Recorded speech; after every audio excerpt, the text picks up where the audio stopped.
We are live. We are live. What's up, everybody? Welcome to Painkiller Already, episode 205. We got a special guest tonight. We got Dunkus, the man himself. And we're going to get to him. We're going to dig deep. We're going to find out what makes him tick. But first, I want to talk about our sponsor tonight. It's Crunchyroll, crunchyroll.com. So we started looking into this a lot. We've been talking about them for the last couple of hours. And to boil it down simply, they're sort of like the Netflix for anime. You can go to this site, and they've got all the anime you could ever want. How much does it cost, Chiz? I think $6.95 a month. Okay. Dirt cheap. But not if you sign up with us. You're a big anime fan, aren't you? Huge anime fan. I like to watch Ruby. All right, start me off. All right, I've never watched any anime. I want to get into this thing. They're sponsors, so I've got my subscription here. Where am I going? What am I going to watch first? I would watch Ruby or Attack on Titan. Naruto's very popular as well, so that's a classic. I don't want to make anyone mad, but those are the two I would recommend to get you into. And you can go on. What's the story arc like? Like what kind of story is it? Like give me for example. Ruby is the one I would pick, and that one is like these four people go to an academy together, and the academy is like to grow up and kill these monsters and save the day. That's kind of the synopsis, and they have a bunch of cool weapons and stuff. So wait, they're trained from like childhood to be like. They're teenagers. So they're teenagers. And what kind of monsters are they fighting? Like weird big bugs and other scary things. Why are they there? Is it like a new thing for humans, or have they always lived alongside us? I think they've always been there. I haven't dug that deep into it, but that's basically what I think it is. So they're like bug samurai. Yeah. Is that the actual translation of Naruto? Not Naruto, no. This is Ruby. No. Oh, okay. All right. So the core thing here that we've lost sight of is that crunchyroll.com/PKA will give you a free month of anime. It is the We haven't lost sight of it. If we're going to do, I want everyone to go there. But we've got to decide what they're going to watch when they get there, Woody. And what were the three recommendations? Naruto, Ruby, and Attack on Titan. Boom. Those are PKA's nominations for what you should watch with your free month of crunchyroll.com/PKA. All right. Yeah, so you can have crappy torrents, which of course nobody likes, but this comes in at 1080p. And it's gorgeous, and it's legit, and it is that thing. It is the better way to get it. It's worth it. Yep. And thank you, Crunchyroll, for sponsoring this episode of PKA. We love you, and we love your content. We think you're sexy and want your babies. I was thinking it. He said it. Kyle, did I interrupt you? I'm sorry. No, I'm done. You're done. Okay. Are we ready for Dunkus talk? Hello, Dunkus. Hello, Puppet. Nice goatee. Thank you. Sexy. So what are you up to lately, Dunkus? We used to play all the time. Yes, we did. So I took like an extended break from YouTube because I moved out to LA for a job at Machinima, as you guys probably know. That was 3 years ago, actually. 3 years ago, 2 days ago is when I started my cross-country trip from Indiana. And I got a job as under Fwiz on the Machinima Live team, and then I moved over to the Versus team, which is the esports aspect of Machinima. Did a lot of coverage with League of Legends, Call of Duty, anything esports. And then once Fwiz left, I moved over to the network recruitment side, so where Rishi and Ryan, Optic J used to work. They have since moved on as well, but that's what I do now. I do network affiliate recruitment at Machinima. So once I moved out here, I was around it all day, every day for my job, but the YouTube thing, and then I just stopped posting. And I took like an extended break in a year and a half at least without any videos. And I recently started to post again just for fun because I'm bored, and I have found that I've lost pretty much all my audience, which is pretty awesome. Got like 300 views a video, which is like. So yeah, I got a question for you. If I were to hypothetically hire you at WoodyCraft, how long before you made me quit like you did all your other bosses? Give it a year and a half. A year and a half, and they drop out? Yeah, well, I didn't make Fwiz or Ryan or Rishi quit. They actually had an opportunity with MLG, and they took it. And actually, Optic J, had an opportunity at Google, so who's going to pass that up? He went to Google. Mm-hmm. And since Fwiz went to MLG, he since went to Google, as you guys probably know. So you got Fwiz and Jay, used to be at Machinima, now they're at Google. They're on the same team, so it's like full circle. So if your search engine is bad, now you know why. or if YouTube is bad, you know who to blame. So it must be pretty easy to move up the ranks, like, and get promoted at Machinima, given that your bosses keep quitting, right? Like, are you getting their job? We found that they haven't really filled the position. They haven't filled Jay's position. They just kind of rotated some people around. Fwiz, I guess, got filled by Lester. I'm sure you guys have heard of. He's now the head of live. Yeah, Hokum. You know Lester. He's a pretty cool guy. He's been there since I think 2 years. So he took Fwiz's position. But Jay, nobody really filled Jay or Rishi's. They just shifted people. You could fill those shoes. How could you? You know. Right. Yeah, I mean, big shoes to fill. So I've kind of lost touch with all of YouTube for like a year and a half. So I didn't upload or watch videos. I know you don't even post really anymore, Woody. You just do your server. I don't even know if Kyle is alive anymore. Now that I'm on this show, I know he's alive. But yeah, some weeks I'll make like 5 videos, and some weeks it's just PKA, and we do PKN, which you probably don't know about, but we have like a 1-hour Painkiller nearly thing that we do. Okay. And then I live stream a lot. I live stream probably 3 or 4 times a week on Twitch. That's cool.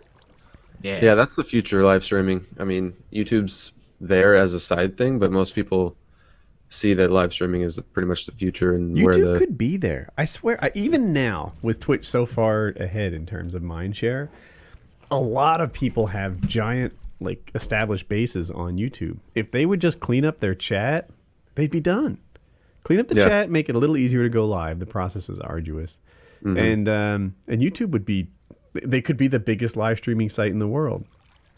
Yeah, as you know, back when I worked on a live team, we did a lot of work with YouTube and tried to get them to implement this stuff. And they were just dragging their feet. They were like, we don't want to cater to gamers that get 100 to 1,000 viewers. We want to cater to Lady Gaga concerts that get 135,000 concurrent. They don't want to do anything like with YouTube has been... Like, they almost seem prejudiced against gamers, and it's a huge mistake. Like, so, shucks. Back in the day, right? Like, I guess it was pretty much White Boy and X-Charles were doing giveaways, and I'm told this is a cause and effect. And then they pulled gaming off the homepage, right? You could no longer be like most viewed gaming on the homepage, and that was because they didn't like the top gamers at the time. Bam. Then you fast forward a couple of years, and they're trying to buy Twitch for $1 billion. It was $1 billion mistake to not back gaming, to sit there and kind of poo-poo it and push it under the rug, and even now, like, they could be Twitch if they would just do the kinds of things that gamers need, like more interactive chat. Yeah, I don't. They lost an opportunity. You don't need to make a better wheel. You just have to have enough money to buy the better wheel.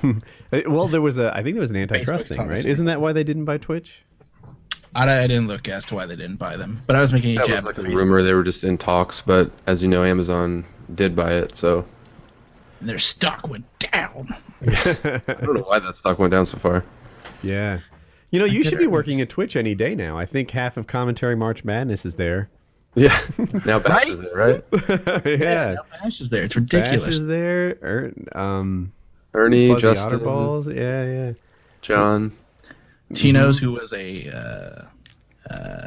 was a judge. He was a judge. Thank you. We have a judge get in there. Like, a Commentary March Madness is the recruiting ground, the fertile soil from which Twitch finds their people.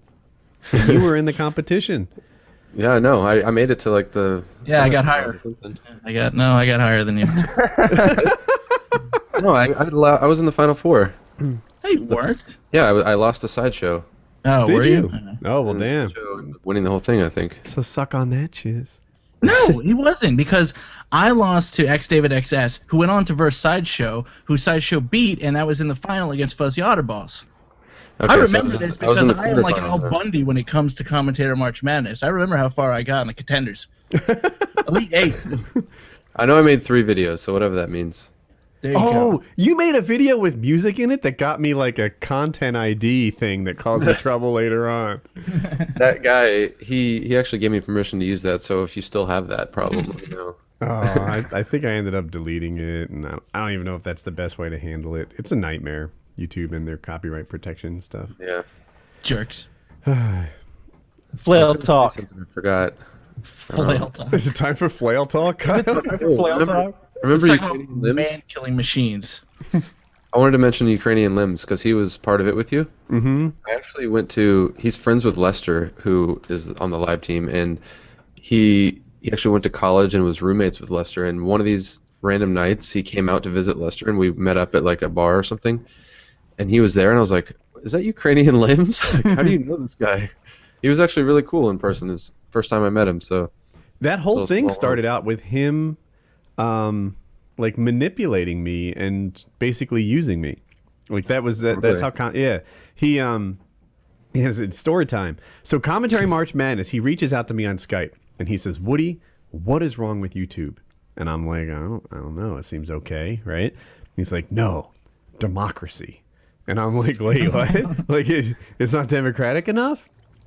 And I wish I could still pull up the conversation. But he says that the trouble with YouTube is that the people aren't voting and that big people get bigger and small people don't get noticed, even though the small people are much better than the bigger ones. And the idea that he had was that these smaller YouTubers were going to get a chance to compete on an equal footing with fair judging against the big ones. Well, he stacked the divisions such that like all the people that he was most concerned about losing to were not in his quadrant. Like he tried to make it so that he could get to the end. And he's like, he loaded it up with a bunch of his friends. After like maybe not even a whole round, like after he and his friends got videos on my channel, he pulled out. And it is true that I had harsh words for him before he pulled out. Like there were so many videos to be made. Commentary March Madness in total was like 100 and some videos, and he wasn't doing it anywhere near the pace that we needed to. When did March Madness ended in like July, right? July. Yeah, it was crazy. And if he was running it, it would have lasted for a year. And literally his job was this. It was to take 2 videos, render them into one, and then give it to me.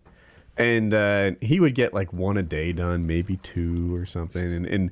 And like I'm trying to upload a couple a day and really get it cranking. And I yelled at him and he quit. And I was like, I apologized and tried to make it better, but it didn't work out. And in the end, he was like he came out and said it like I did. He's like, the whole thing was not. He's like, I don't care if it finishes or not. It was just me using you to get videos on my channel. I got me and all my friends on there. He petitioned hard to get Obviously Jesus in the competition. And I was like, no, not going to happen. And Ricky Chops was hating on me too already, but I beat him. Good. But I let him in anyway. But yeah, that whole thing started with him finding a way to get videos on my channel. Like that was what it was all about. In another circle during a little after that time, he straight up told me that with a bunch of other people, he's like, it was just a big idea to get, what does everyone want? Everyone wants a dual com with a bigger channel, right? I figured out a way to get everyone a dual com on a bigger channel and got myself on there. That's what he basically said.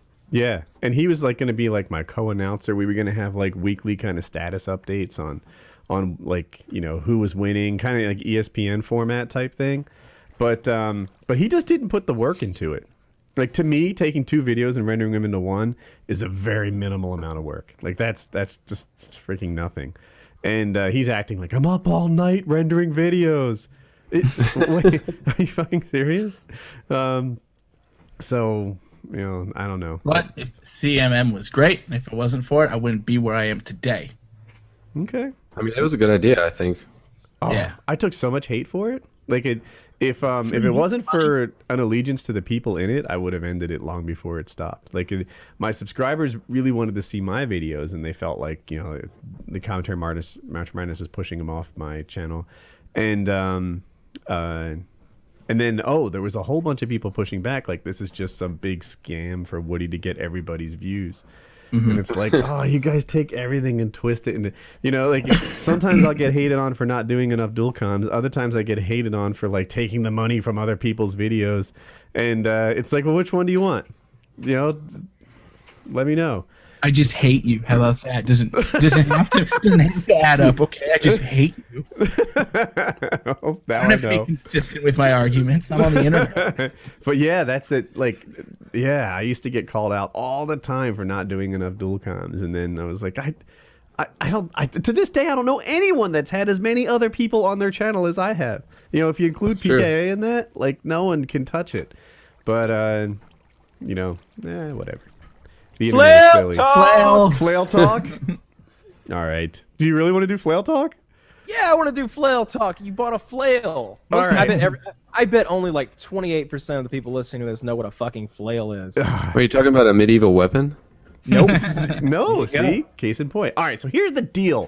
I am getting a house on, as we record this, it is 13 days from now, but as you watch it, it'll be whatever, like 9. And it has acreage. I don't want to give the number. I want to be like, 17.39 acres, which isn't the right number. But if I say that, you'll like find it on Zillow or something, and I'll be doxxed before. Enough land to warrant a tractor and several other hazardous pieces of equipment. So I've been so excited about mowing the yard that it doesn't make any sense. Like, I historically always hate this yard work stuff. And I am so ready to get into a place with like elbow room and oh wait, I have a video. Have you considered a garden? Yes, the garden is a really tricky thing. I might do a garden, I really might. Or I might do something like, if I do a singular garden type thing, it will be like a little like a hobby farmer type thing where I just grow like 1,000 potatoes or something. Pot farm. The day pot becomes legal is the day I become a hardcore farmer. But here, I went out tractor shopping, and I'm going to put myself, I think I can do this on the webcam. Oops, no, that totally doesn't work. Well, no, I'm on the big screen. This will work well enough. All right, are we ready for this? Do it. This is pretty good.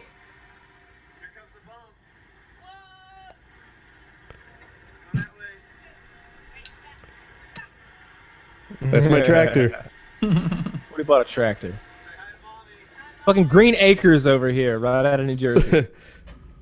So, I don't know if you guys could hear the audio on it, but yeah, I bought a tractor. It's a 45 horsepower Coyote. I looked at all the options and I knew used market. I have spent an embarrassing amount of time tractor researching and just like which lawnmower to buy, which tractor. So much time that by proxy I could be a farmer. I learned some things as well. It's been interesting. It's been a Kyle fun knows journey. stuff. I'm sorry I cut Kyle off. I'm jazzed up about the new home and the yard and the mower and the tractor, and I got shit going on. I could do cable talk, Time Warner talk. I got that cooking. All right, so there's gonna be no cable talk. Let's just stick to the flail. All right. So right now in your yard, parked in the back of your truck, you've got a huge tractor implement. It is huge. It is an 8-foot cutting width, which makes it almost a 9-foot like tractor implement that hangs on the back. What it does is, and it has it's what is that medieval weapon, like the ball with the spikes on it? A mace. It's like a mace, but it's a cylinder with these knives, and it spins around, and the knives come whipping around, and they turn whatever was there into yard. You can run over fucking trees, and what's left behind the tractor is yard. You can run over like wheat or bushes or like thigh-high stuff or knee-high stuff, and then behind it becomes yard. And could we get some videos of you like in like high-speed photography throwing some weird shit in there, like run over some pineapples or like bury some mannequins up to their neck or something? Like, that'd be great. Rabbits in tall grass. So here, I'm gonna. Dear God. Show a little bit of flail mowing in action. Flail mower talk.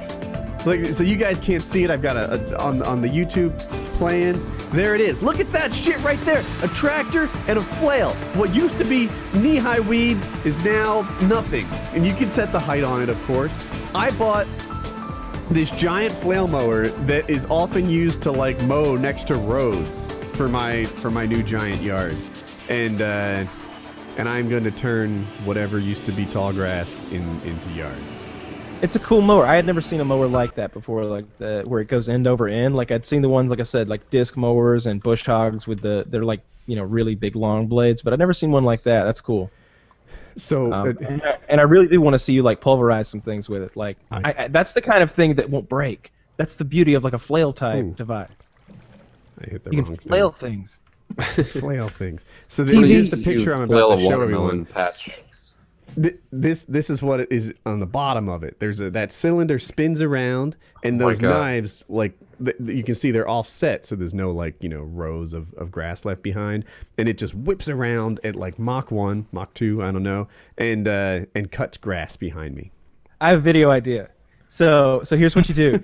Okay. The way those things are attached, it's just a pin and a hole type thing. Like you're just putting a pin in there. Like you can totally take them out and replace what you're flailing. Mm-hmm. So it'd be cool if you replaced what you have there in that picture. Those are for grass. Those are blades. Mm-hmm. What if you replace them with like spiked balls or like something crazy, like some sort of like big ball of knives or something insane. And then you put it like this one in the picture is, turned it on full speed and just threw shit at it. Or I could run into stuff, right? Like, here's what my flail mower does, and mock up like a closet outdoors or something like that, and just Mannequins. shred it. Mannequins, yeah. So I have my tractor, I have my flail mower. I get in my house soon. Kyle said not to talk about the internet, but I've been becoming an expert in running underground cables and what we're doing with that. Fuck that. I need to know how it went. You didn't tell us because you visited them the other day with sweet baked goods. How did that go? I left with the signed piece of paper and sent that to Time Warner. There you go. Close Kissing the ass deal. gets you places. Kissing So you got high-speed internet at half the price you thought it was going to be, right? Less than half. Less. Yeah. Great. What's your speeds? It'll just be 50 by 5. That's the best we get around here. Okay. But he's a bumfuck nowhere, and it would have been a lot more money. Yeah. It was. I mean, it was a lot. Like more than most people would spend. I guess I can say the number, right? The car. It was going to be over 13,000, and that's a ton of money. But like when you're buying a house, you're just like, all right, consider this house to be that much more than you actually pay for it, and do you still want it at that price? Because I can't live without good internet. So that was kind of how we budgeted. And then I worked and managed to get it for less than half that. So. That's a really good thing. But tractors and flails, and I got that stuff going on. Colin and I are out shopping, riding around on these things. I rode on a zero-turn mower, and so when I was first talking about like mowing with the tractor and stuff, Kyle's like, no, you want to get a zero-turn mower. And we will, at some point, add that to the stable. But by the way, the house has a stable. So Don't know if I mentioned that. It can house horses. yeah, I don't know how many horses it can house, but like It's 35. what'd you say? 35. I think it's less than that. It might be like 24. I was fucking joking. 35. No. You gonna get a horse? That's we where might get Tony some Soprano horses. keeps his horse in the 35 horse barn. Really? That's awesome. No, it might be 16 to 24 if I were to guess how many horses I could hold. A lot of horses. Yeah, right? I don't even How many For each of you. Everyone needs a horse, right? We all need 4 or 5 horses. Can I suggest something like because I know we've discussed fencing in your property, and once you have fences around that big property you've got that keep your dogs in, then in essence they'll keep a lot of different things in, and there's a lot of things that you could put in that area that you wouldn't mind being in your yard. Ostrich. Okay, just right off the top of my head, or emu. I don't know which. I don't know the difference between the ostriches and the emus, to be perfectly honest. But one of those big winged, one of those big fucking birds. The big scary ones. Those are cool. I've seen people who have them, and they look like fucking aliens because you don't see those things every day. You see them on Wild Discovery, but when you're driving down the highway and you look to the right and there's like 30 of them out there looking like velociraptors running around, like I gotta tell you, Kyle, how hard so would it be to far, you're making a lot of sense. I think I need some sort of velociraptor ancestor, or here's the other thing. What's the Here's opposite the of an thing. ancestor? Descendant? Yeah.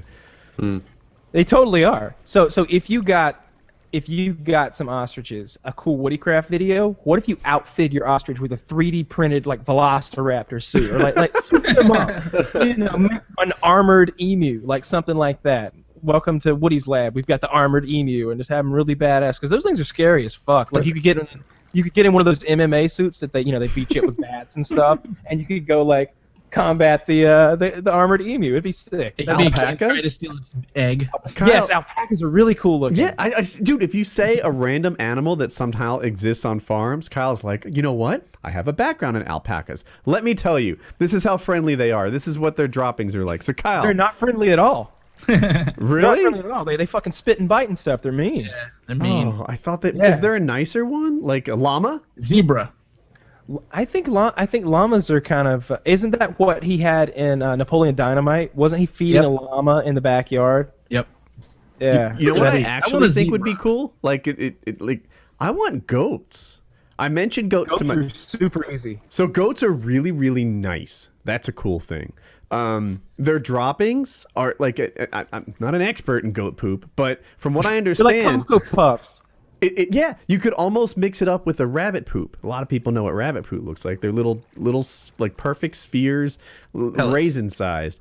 Goats do the same thing, but there's a little bit more. They eat anything, and they're really sweet, and they mow your yard for you. And I think now apparently they have parasite issues, so you need to be on top of your game. But Yeah, you spray them. Dogs have parasite issues. That's what the flail is for. We've They get got parasites. parasites for parasites. the Put it day out of its misery. the day my first emu dies is the day I buy my backhoe. Get a bobcat over there. Bury that shit back Backhoes there. are fun. I've only operated a backhoe maybe 3 or 4 times, and it's a little hard. Like the one I operated has 4 levers, and they all do a different thing with that manipulative Uh-huh. that arm. And once you get the hang of it, you can have some fun. You can swing the thing around, and you're kind of like you're a giant. And you have a hand, and you can fuck with stuff. It's pretty fun. My tractor has a backhoe that goes with it. Now I didn't buy it because you don't buy a lot of stuff at one time here. How much was it? Extra. I don't know. I didn't price it Drop out. in the bucket. Come on. Backhoe. You need a Some backhoe. holes. I have one tree I want to get out of the ground. It looks like the previous owner or one of the owners tried because it's all dug out. Like it's a big tree. I think it'd You're be not too in city big. For you. limits, are you? No. Tannerite. Yeah, dude, that cross. It's not near the house. I did tannerite or some sort of flame. Like would it be neat to put a leaf blower and a flame inside this tree stump and just see what you get? Ooh, that'd be kind of cool. Yeah, right? It'd be like a furnace almost. Just like picture the fucking fires of Mordor inside a tree stump with a leaf blower burning on it. That my new house is going to be so much fun. Oh, you know what you need? Do you know what you need? No, tell me.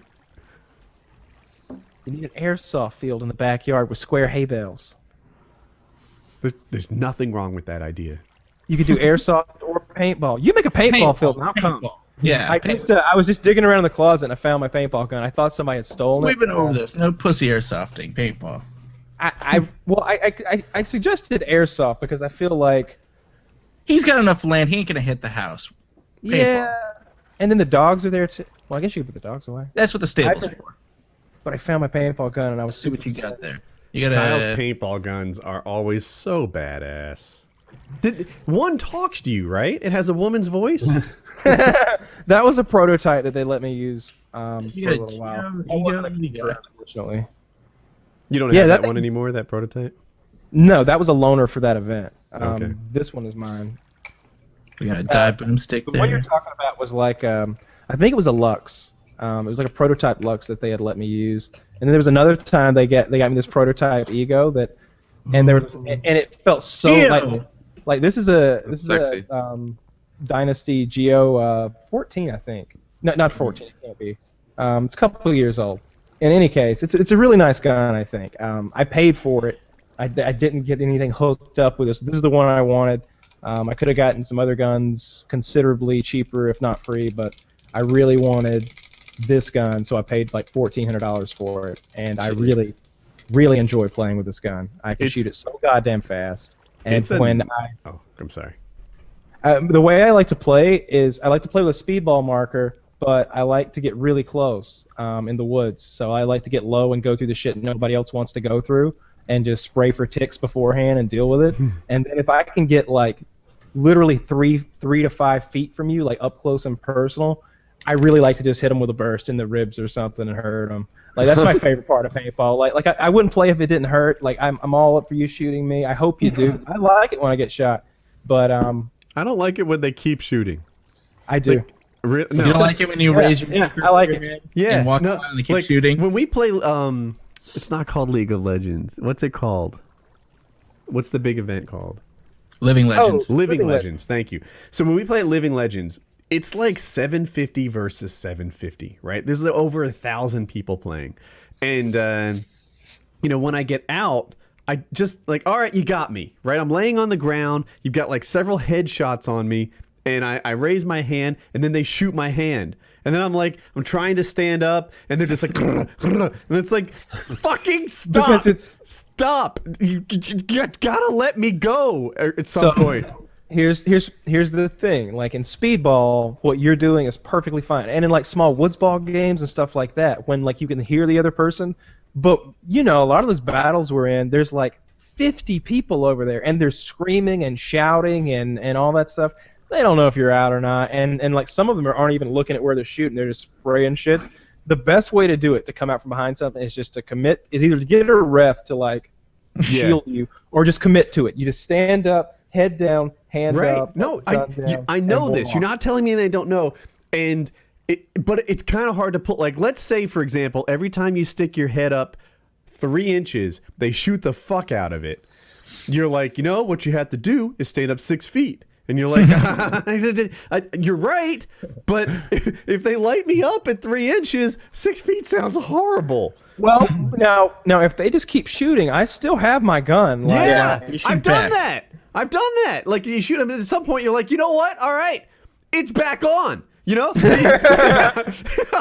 will shoot back. Reboot. Let's go. Yeah, because it's just like, Jesus Christ, let me go or not. And they keep you pinned down, and like you said, a ref will be like, back the fuck off. I don't do that to people ever. So on one hand, like I said, my favorite thing is to rush and to be up close and personal. We need to play some paintball, like some speedball. Speedball. Fuck this woods ball shit. If we set up a PKA speedball event somewhere, I want at least 3 months advance to get in shape. I got to be fast to do this because I like to run. I like to be on the sidelines and get up close and personal. That's what I always loved, was to be up in their face, so that there's no like picking at each other back and forth. I don't like that. That's boring to me. I like being like 3 feet away and like both of us lighting each other up, or sometimes if I get lucky, like I just run up the line and like flank 4 or 5 people. A lot of the Medal of Honor winners, I've read a lot of their stories, and all of them sort of like those are the events that happened to them. Like they basically flanked the enemy in paintball and like found everybody looking the wrong way and then just didn't miss. That's my favorite part of paintball, when you sneak around behind everybody and you got like 5 guys looking the wrong way and you get to shoot them all in the ass. Here's my best paintball moment. So we're in a field and it's open and everyone's kind of meeting in this same spot, and there's it's like a roof, but they put netting down on it, so it is effectively a see-through building, and like there's hundreds of people going this way and hundreds of people going that way, and the see-through building in the middle is stopping anyone from making progress one way or the other. Yeah. And every so often guys would be like, come on, if we just all rush, if we could just all get on the same team and organize and go, then and take out these last like 8 guys, then we'll gain like 60 feet of field. They're using this see-through building as their last like bastion, their final stand. Once they knock the guys that are hiding on the back of this transparent building off, and there's like 12 or 15 of them, weren't there? Or were there more? There was a whole crowd of them. It starts with that, maybe. Yeah. They were clinging tightly to it. But then beyond them, the next like line of cover is pretty far away and down a hill, and it's so once they lose this, they lose the hill, basically. They lose the advantage. A couple people had tried to take it before me. Like, they went around, they just get lit up before they make it or something. And I'm sitting there and I'm watching. And every so often, like 2 of them will reload at like the same time. And they're getting picked off too, right? Because they like come out, they shoot, and come back. Like, there's a wall here and you just sort of lean, shoot. And it got down to 4 of them. And these 4 people are holding back like 70. And at one point, I caught maybe 1 or 2 of them reloading at the same time. I run around the side of the building. I slide on my thigh like Black Ops 1 style, right? Like, and I do this power slide. I get the quad, and then their other team takes me out. But after I took out their last support, our whole team was able to come forward. And I'm not some sort of paintball superstar. I'm just a regular guy. But at that moment, I was, and I took him out. We all gained. We pushed him back, and of course, I got shot. But I accomplished my mission. I for the team. Blasted him. I was talking to a professional paintball player the other day, and he didn't realize that I had played paintball as a kid. So I was telling him a bunch of stories, and it brought back a bunch of fun memories. And I kind of started to realize that. So the way I got into paintball, I was like 12 years old, and I'd always seen the paintball guns at Walmart, but I wasn't an idiot even at 12. I could see that they were pieces of shit. Like they were those. It was called a Talon. Spiders and Titmans. It was called a Talon. No, there were no spiders and Titmans. It was a Talon. It was a pumped plastic piece of shit. And after begging my parents for maybe a year, they were like, my dad was like, yeah, let's just get on the internet, order him one, and he was like, no, wait a minute. Why would you just get him one? Who's he gonna play with? Get two. I'll play with him. Good dad. So he totally right, like totally forward thinking, and he's down to play paintball. He doesn't even know what this shit is. So we get two masks, we get two guns, two hoppers, a couple thousand paintballs, and we find somewhere to fill the tanks. And me and my dad were playing in the woods. And there wasn't really any etiquette to how you played. Once you get shot, you were out. But we only counted on our bodies, and we sped the guns up until we liked the performance. We didn't care about if it hurt or not. We figured that was the whole idea. And we'd never heard of a regulation for the actual speed. Like when I think of the speed of certain things, I know how fast is for it. And for paintball guns, I know now that 300 feet per second is pretty fast. Mm-hmm. But ours would shoot about 330, something like that. Because at 330 feet per second, it's a really straight line. You don't have this big lazy arc. Mm-hmm. And we played really tactical in the woods. And just from playing with my dad in the woods every day, I got really good. And so I beat all my friend group. And then I found some new friends that were actually good at it, and we teamed up, and then we started traveling around and playing a little bit. And we went to South Carolina one time, and it was me, my dad, maybe four of my friends, the best of them, and two guys who'd never played before, but they were athletes, and they could take direction, and two more of the dads. And our dads were all somewhere in their late 40s, I think. And so we get to this place in South Carolina. I think it's called Fire Lake, something like that. It's a pretty nice paintball place. It's woods ball with lots of barriers, and there's already an established group there, I guess, of people who play there all the time, And they were kind of douchey to us, They were kind of smart alecks, and I could tell they kind of looked down on us because their equipment was definitely better. They had compressed air, and we all had CO2, and they had mechanical hoppers, and we had shake hoppers. Mm-hmm.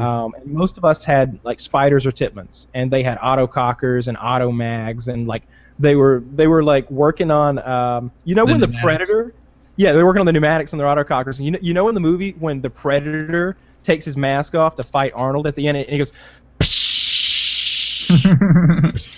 and he takes that pneumatic mask off. That's how their guns were when they worked on them. It was very intimidating, and there was an equal number of us. There was 12 of us, and there was 12 of them. So that was the teams. Obviously, nobody wanted to be friendly and break the group up to dads and kids or anything, and let's have some fun here. No, it was home team versus the bitches. So they put us on the bad end of the field. I thought, I still think, and but we beat them, and they got really mad about it at the end. We didn't think there was a big deal. We were just that was fun, whatever, and they were just being really poor sports about it, and just. Some were cursing and they were yelling, and someone said something about someone wiping paint off, and so my dad shut that down right away. He got really mad. He was like, "Nobody on my team cheats. We came here to play a game, you little man.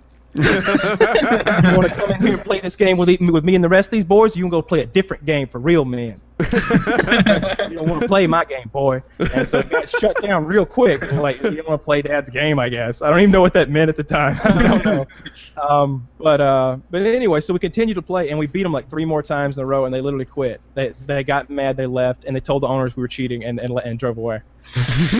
We just beat the shit out of them because the way we played was much more hardcore. And none of us were really afraid, especially my little core group. We just weren't afraid of getting shot. We really enjoyed it. Like my cousin, I used to play this game.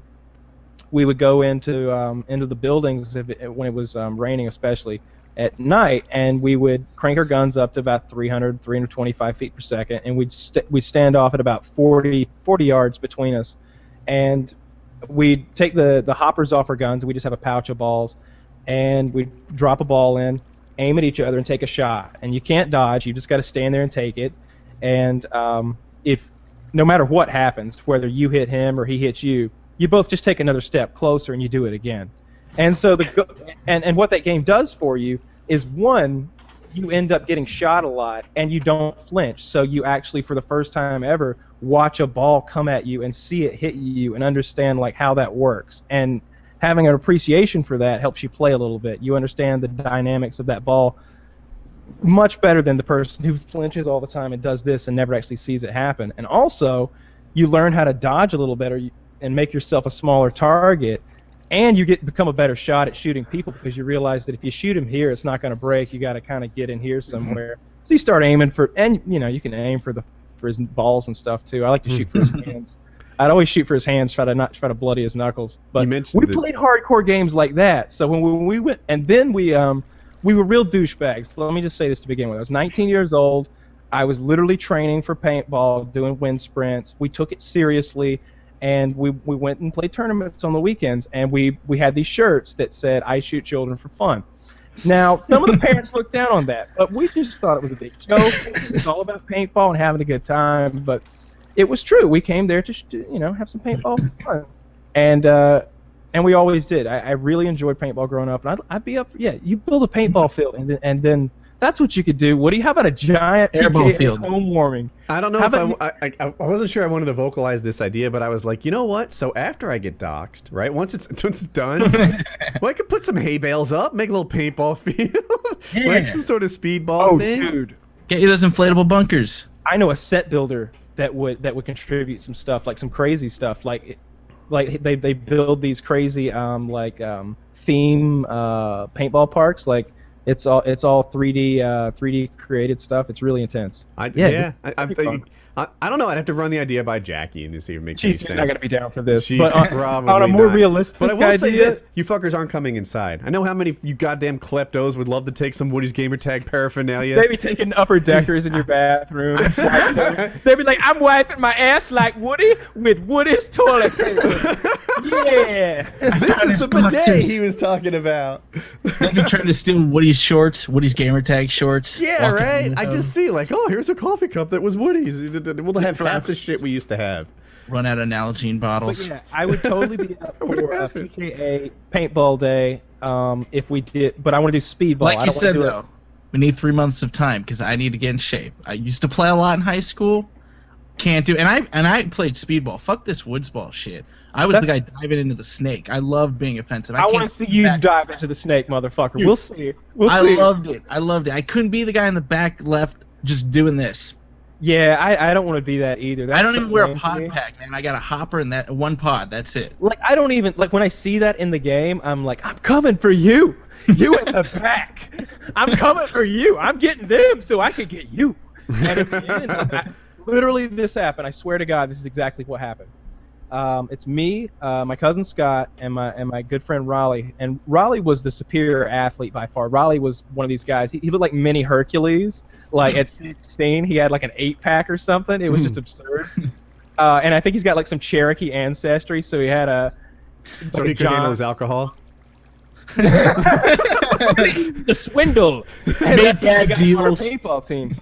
So, but we were all very fast. We literally trained. I'm not exaggerating, to play paintball to get faster on these fields, and it was a 3-man tournament, and they had a guy in the back who was doing that the whole time, just raining, and they had beaten us around, and so and then he laughed about it because he had gotten 2 of us just by laying down this huge wall of paint. Rope, yeah. I was like, I'm coming for you. I'm coming for you. And so the next game, we take off the break, and I run off the right side. Raleigh runs up the left side. My cousin goes to the middle. I don't know what happened to my cousin, but Raleigh got the other 2 guys to look at him, and I ran up behind him and shot both of them in the back. And then I got to the guy who was hiding in the back, and he had a gun malfunction. His gun wouldn't work. And so I was like, aha! And I went to shoot him, and my gun had a malfunction, and it wouldn't work. Oh, and no. so we're both there, like working on our guns. But I'm 19 years old, and he's probably 15 years old. I take these guns apart all the time. I'm pretty good at that anyway. So I quickly fucking take this pneumatic fucking spider apart, fucking like just like put it back together, O-ring back on, like ball in. Cock it back because it won't cock it itself, and shot him in the ass as he's running from me. I was chasing him doing this like the whole time. I'm chasing him like working on the gun, and shot him in the ass, and that was the last kill of the tournament. We won. Those moments are worth something, man. Like that's I don't want to be like that's what life is all about, but man, paintball's like though. Like that's why I like playing. Like every day of paintball's like that. I've got dozens of those stories. Like if you play aggressively like that and you always just rush into the combat, you're either going to get shot a bunch, which is kind of a fun story. Which are the stories you don't tell? Yeah, I like that story. Like there's been a bunch of times. One time I was rushing and they hit me, and I don't know, I was just in a lot of pain, so I was going to like run it out, and they took that as aggression, so they just kept shooting. And I must have got shot 20 times. Dunkus, have you played paintball? Dunkus? The only time I play paintball is with like I think I went with Team Martin Syndicate one time for some YouTube thing. And it was like one time, so it was like a one-time thing. Is his camera off for you guys? In it. No, it's on. He's on. Hey. Yeah, I'm here. You just gotta click it. It'll refresh. There it is. I was going back and forth and back and forth. I see him. Yeah, I haven't played much. I'm not really proficient in Exhilarating stuff, so I don't really have any opinion on it. I mean, I like it, but I've only How played else are you gonna get your pent up rage out if you don't shoot little children? I'm like Kyle. I go up and I keep on shooting people even if they raise their hand up. I don't even care. So you're not going to heaven. I'll let them go when they want out. When they've had enough, I quit. But I always want to get the rest of them. Determines when they've had enough, though. I do. Yes, you do. I just like sneaking up behind people and just pecking them with It's 5, the biggest 6, adrenaline 7. rush ever. So the only thing that's comparable, I think, to like getting behind some guys in paintball and like having that advantage where because you spend your entire paintball game looking at like a little piece of a person because they're peeking out from behind cover. It's very annoying because you never get an open shot. And even when you do hit someone, it's often unsatisfying because it just winged them a little or it hit their gun, and it's just you're just like, I wanted to get that guy. So when you finally get around behind, to me, my heart's racing and my adrenaline's going, and it's exactly like when I used to bow hunt deer, because it's a moment where it's like if you fail at all, if you slip up, if you make a mistake, then you're done. But if you do everything perfectly, it's going to be awesome. So it's just such a make or break moment. In deer hunting, it's like, okay, if I can draw this bow and position my feet and my ass doesn't rub against my seat when I stand up, and I can squeeze this trigger off just when he's looking away, and hopefully I hit his lung or his heart, and just all the bullshit that goes into that is just a huge rush. But paintball thing is much more easily duplicated. Like every time I play paintball, if you run in there and get into the thick of things, like you can achieve that again and again. So I don't think it'd be up for skydiving for the whole adrenaline rush of that, but paintball is one of my favorite adrenaline sports. I would skydive. Would you? Oh yeah, he said before he'll do it. Yeah, I like not even. Really? It's not even a close call for me. I'll do it. I'll do it 6 times a day if you set it up. Really? I could give a fuck. I will jump out of a plane repeatedly. Will you rappel out of a helicopter? Yes. That kind of thing doesn't concern me. Are you still okay with shooting the pigs? Because I know you had a moral issue a while back where you felt like it felt a bit inhumane. Well, it is inhumane, but I was always okay with it. Yeah. I'm not sure how to read that. No, okay, I'll make it more clear. Hook me up with a helicopter and some firearms, and I will kill shit dead. Bam. Okay. Yeah. All right. I just wanted to make sure. I'm gonna tap them again because they said to wait till about now when it got cold because I got a hunting license. You did? Oh, it's in my truck. Yeah, I have a hunting license. They're like 007. They're like, here you can choose your number and you can write anything on it you want. I'm like 007 license to kill. So I'm getting my hunting license tomorrow. And I'm sighting my rifle in tomorrow because I finally got my silencers. I got 2 of them anyway. I've got a couple of different deliveries of silencers coming, but one of them was AAC, and so those finally came through.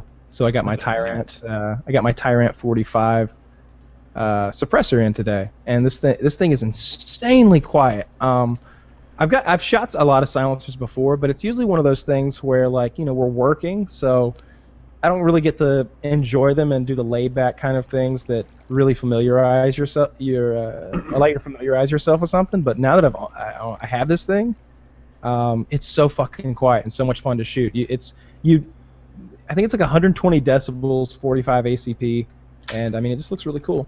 I have a picture of my flail mower. Do you want to see how gigantic it is? Of course I do. Obviously. This is... It's... Okay, my truck is in this picture for scale. Ooh, that's a big fucking mower. Look at that shit.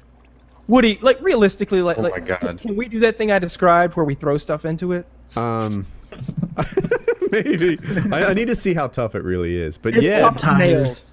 Dude, look at that thing. It's like a fucking juggernaut. You could throw a cinder block in there. Do you see that little thing it's sitting on? That's a pickup truck. This is I'm gonna If mow you turned it on right now, it would eat the truck. It would. I'm gonna mow down and then back, and my yard will be mowed. This shit is so gigantic. So you drove down the highway with that man killer strapped I drove 2 hours on an interstate with this thing. Oh my God. Dude, my truck has done more work than the farmers that were strapping it up were like, "Are you going to be on the interstate?" And I'm like, "Man, you don't even know. This is a great truck. It's Where done I'm more going, I work don't than-" need roads with this truck. It's like I've been dragging cars behind this thing. I drug my buggy to like almost every state on the East Coast off road, and lots of them multiple times out to Kentucky. I've been back and forth across the Appalachian Mountains towing cars more often than I don't know how many times I've done it. I've done it so many times. A freaking 8 or 9 foot bush or farm implement in the bed. That's kiddie stuff, man. We just strap that shit down and head back home. I'm gonna put my Taylor Swift on and go home. Oh, shake it off. Shake it off. Oh my God. That's what's funny. Oh, wait. Are you throwing stones? I every time I hear party rock now, I still think of you. Oh my God, there we go. This guy was the biggest LMFAO fan you'll ever find. Oh, it was just that song. I can picture that stream where he did that too. Oh, those were dark days. He was all about the party rock. Mm-hmm. Yeah, so I won't be taking any crap from you regarding my Taylor Swift fanboyism. But I don't mind Taylor Swift. What's that? I don't mind her. I think she's pretty good. Did you hear She's her business amazing. move? She dropped off. She's not on Spotify anymore. Really? Now I have a hard time reconciling that because she's on my personal Spotify and it's Yeah. working. But I was reading it, not reading. I saw it on CNN. She is leaving Spotify because she feels like it hurts her sales of iTunes. And it's an interesting little business thing going on there because streaming services are the future. That's the way everything is going. People prefer Netflix to buying DVDs. People prefer Spotify to owning their whole library on iTunes. By and large, right? People are going to like each one, but that's the direction everything is So much headed better. toward. But yeah, I think it's better too. I would much rather pay $9.99 a month and just listen to anything I ever want than pay repeatedly these songs that I don't even want to listen to. It 3 doesn't months take later. up hard drive It's just space. more convenient. Yeah, and me, so a lot of people like to buy songs and keep them. I pair them out. Even when I buy them, I'm like, I don't like it when this one comes on anymore. It's time to purge it from the rotation. And some guys do that with playlists and work it a lot. I just delete it. I buy new stuff, in with the new, out with the old, and therefore almost everything that comes up on my playlist is something I want to hear. Spotify works with that model much better than iTunes does, so that's why I'm down for it. That's the way Crunchyroll works. Streaming, not buying, streaming. Crunchyroll.com/PKA. I think I'm pointing the wrong way. Check it out, get your free month. But anyway, yeah, so Taylor Swift I guess she makes less money on Spotify. So she's like, Spotify isn't paying me much, and it's taking away from my iTunes sales. Therefore, you won't catch me on Spotify anymore. And she's going all in with iTunes and CDs and stuff like that. So it's probably a smart business move. Just For one now. that won't be viable. Yeah, I mean, she could always come back to Spotify, right? Yeah. In 2017 or something when iTunes is dead, she could be like, all right, I'm coming I don't think back. it's very much money. She just sold the most albums in a week than 2002 with her 1989. I'm just looking it up on CNN. It's like The last album that sold 1.3 million in a week was Eminem, the Eminem Show. I mean, Yeah. she has enough money. I don't know what she's talking about. I heard something similar, that she was like breaking records. When I first heard Shake It Off, the first couple times, I was like, it's good. I don't know if it's her best. But it's been growing on me. And now I'm like, yeah, I kind of like this upbeat. I haven't heard it. I haven't heard a new song in probably 6 months. Why? I think I've made the switch completely to talk radio. Oh. I don't listen You're to any getting old, music huh? anymore. I guess so. I love it. I listen to Howard Stern, and I listen to Comedy Central Radio, and like Raw Dog Radio, like 2 or 3 of the other Comedy Now, you Central. can't do that without buying that service, right? Right. Right. And you can't buy it for, like, I would love to have it everywhere I go. Like, I want it It's on my not- phone, but Everywhere. online, like yeah. your phone, your computer, all your devices. Yeah. that's how it works? Yeah. Has Like for, I just don't activate mine. Like I've got. I think it's like $2 extra a month to get it on all those other devices. Yeah, but it's not worth it. And it's a good interface apparently, to mesh between all your devices, from your phone to your PC to your car. Yeah, I used it on my phone during high school. You can get a standalone little device that's like no big deal at all, and hook it up to speakers and do whatever you want. I didn't know I'm that. there too 'cause with podcasts and radio, but like music, nothing pumps me up more than music. Like I'll listen to music and be like, I'm gonna get shit done right now. Whereas podcasts and radio is like, I enjoy this while I'm doing That's repetitive what work. I use music for. I know Kyle wants to jump in, but for me, like, they're like, Woody, what songs what kind of music do you like? Usually whatever puts me in the mood I'm looking for. That's what music is about to me.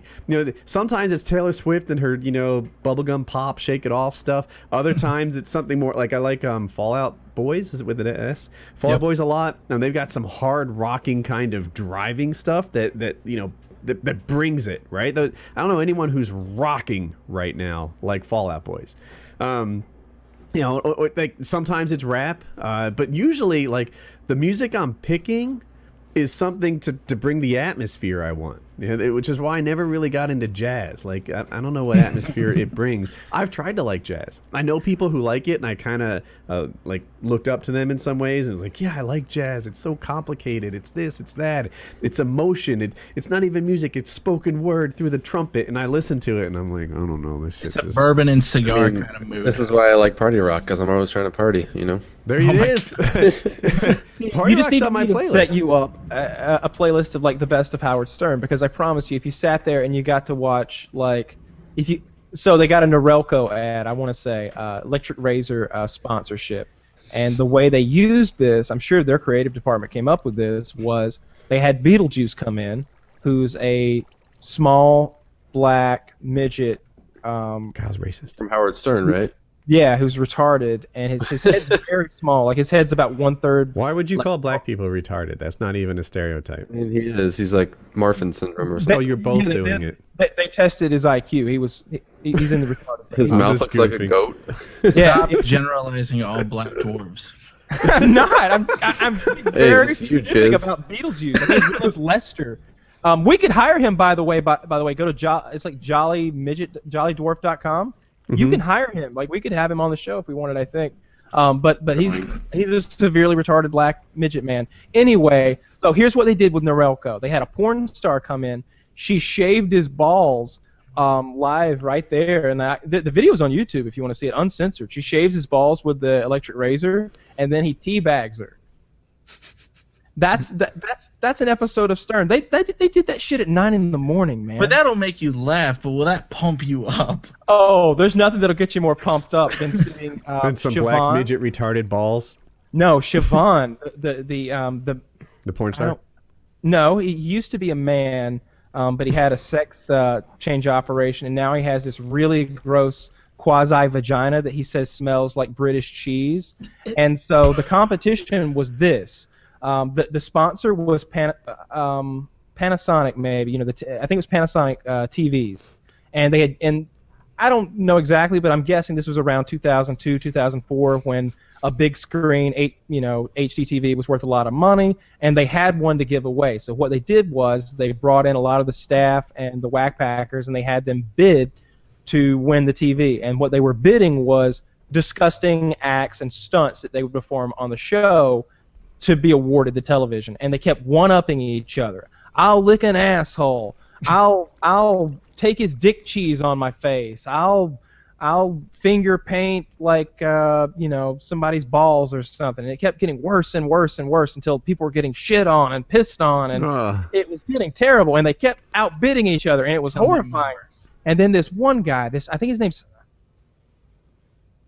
I can't remember his name. High pitch something. It's not Eric. It's a different one. But his bid was he would let Siobhan, the transsexual with the cheese smelling quasi vagina hole that's real gross looking. They show it on YouTube uncensored. To sit on his face for an entire minute. I think it maybe 2 minutes. It was a long period of time, at least 2 or 3 minutes, and so they finally did that. He showed up, and he was so paranoid about getting a disease. He had put Vaseline all over his face, so he's glistening. He's glistening, and Stern's like, what's on your face, man? Well, I thought it'd shut out the pores so I didn't absorb anything. And in my head, I was like, that's a good idea, man. I want to shut those pores up, too. But they all laughed at him, of course. And finally, he did it. He laid on his back on the floor, and this person, Siobhan, and squatted on his face and put this gross vagina, mushed it, right in the nose, mouth, face region, and sat there for a long time. I think he held his breath for a long period of time. But when he got up, he sprinted from the room into the bathroom, and he had iodine, like that dark, that dark crimson-colored iodine, like black, like licorice colored, all over his face, as if an AIDS victim just exploded on him, or something. All over his face in the bathroom, scrubbing that shit off, and that's an episode of the Stern Show, like. It's always something awful like that, and sometimes they'll get celebrities involved with those kind of hygiene.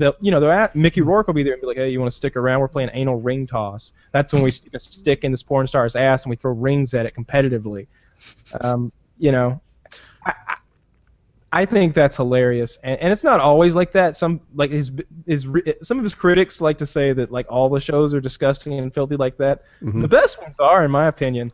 But his interviews are great. Like when he interviews like Robert Downey Jr. or Robert Duvall or someone like that. He's a talented interviewer. There's a talent too. I was watching. I don't know his name, but there's a reporter from Detroit, and we both watched one where he like tried to squat in a house or something. Are you familiar with what I'm talking about? Very good. Yes. Yep. So I've watched that guy a bunch of videos from his. I saw another one where I think he went canoeing down a river in Detroit. And it sounds like a wildlife thing, but it wasn't. It's like all shallow and wrecked, and there's like. I was about to say what rivers are in Detroit. Yeah, like instead of rocks on like lining the sides of the river, there's like tampon applicators and shit like that, and needle caps. What'd you say? Needle caps, syringes, whatever. And he was just kind of showing how this place needed to be cleaned up, and he has a deep love for Detroit, but he's also not afraid to call out the bad things that need to be addressed. Anyway, I was watching him interview this squatter, and there were a couple times where he really could have gone into pitfalls. The squatter, maybe you guys could figure it out. I wasn't sure if it was a woman who now identifies as a man or a man who now identifies as a woman, and I think it was a man who identifies as a woman. Yeah. And I can't tell if they had done anything physical, because to me he pulled off the woman thing pretty well, and I was like, could be very androgynous. Like yeah. I could.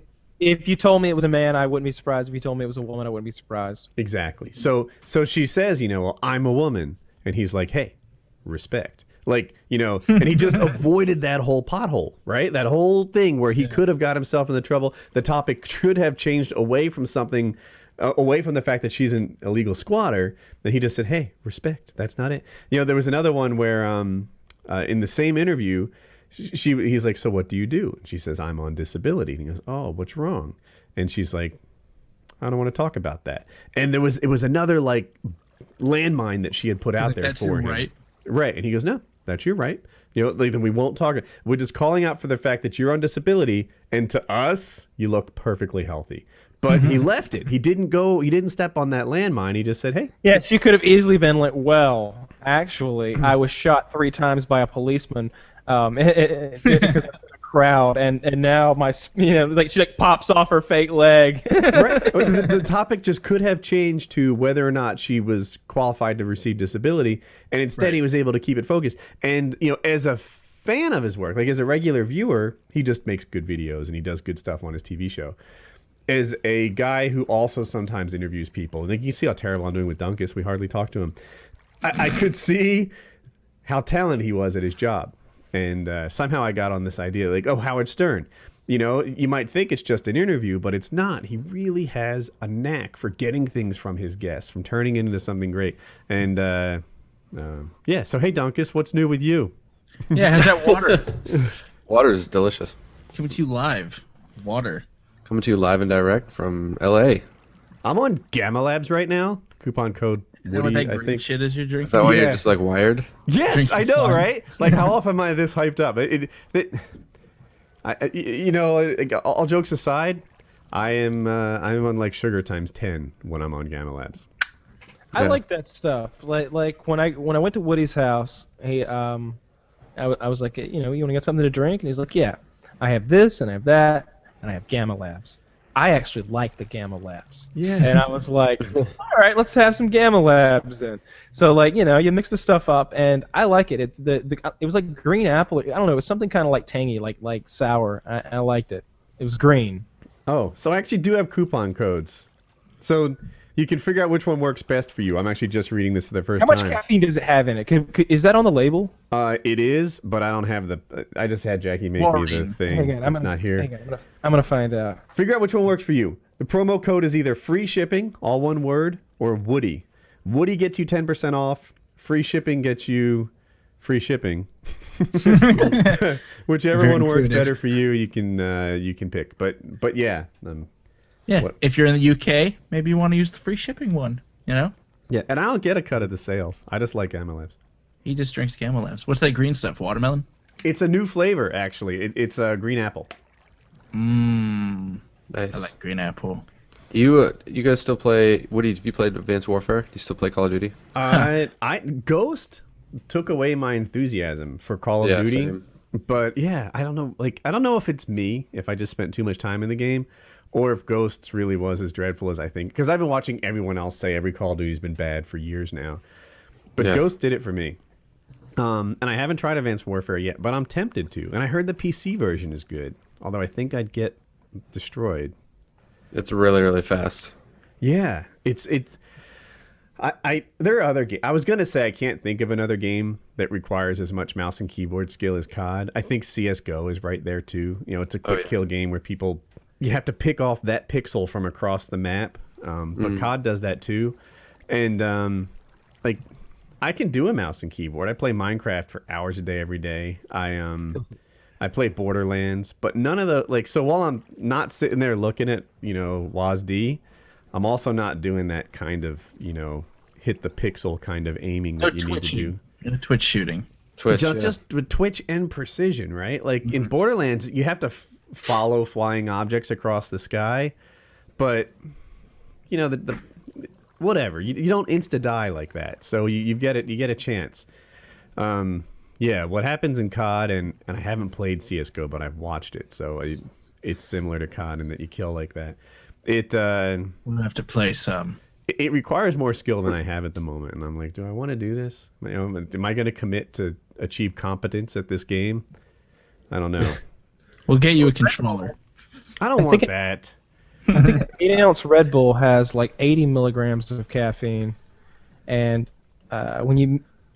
the G Fuel comes in a powder, but if you mix it as recommended to 12 ounces, it's 150 milligrams. So it's about double. You can get a double Red Bull pretty much if you just mix yourself up a nice big glass. Yeah, I was And it's thinking deep. about the powder model. Like in my dreams, you have both, right? It's nice if you could, like when I go to Soda Stream. like a gas station. What's a soda? A Soda Stream? Right. Soda Stream. Or I was gonna say, like when I'm driving and I'm tired, I have to reach for some other energy drink, like a Monster or Red Bull or whatever. But because it's on the shelves, it's right there. But if I want something in my gym bag, they have these like little tube packs that are like already the right mix, like the right amount. There's no cups or anything. They call them stick packs, which was a term I wasn't familiar with. But it's a little tube of powder. You put it in your Nalgene bottle or whatever, then you add water and you get the right amount. That's nice because you can grab a handful, throw it in like the side compartment of a gym bag, and you have a month worth of energy drink. Whereas you can't do that with if you're buying a liquid. Like you wouldn't want a month-old Gatorade in your gym bag. Chicken up Red Bulls that are a month old. Have you ever needed an energy boost so bad you took the caffeine pills you get at truck stops? I've never. Oh, wait, they sell those at truck stops? I've never seen them them. and stuff. Yeah, if you go to the gas station, like little medicine aisle, there's caffeine pills. No, I have been in need of that sort of thing, and I usually do whatever caffeine drink they have there, like a coffee or Monster or something. So I was I don't think it matters when this occurred, but at some point in my past, it was late at night. It was like 10 p.m. And I've been talking. Know now. Can you hint? Can you?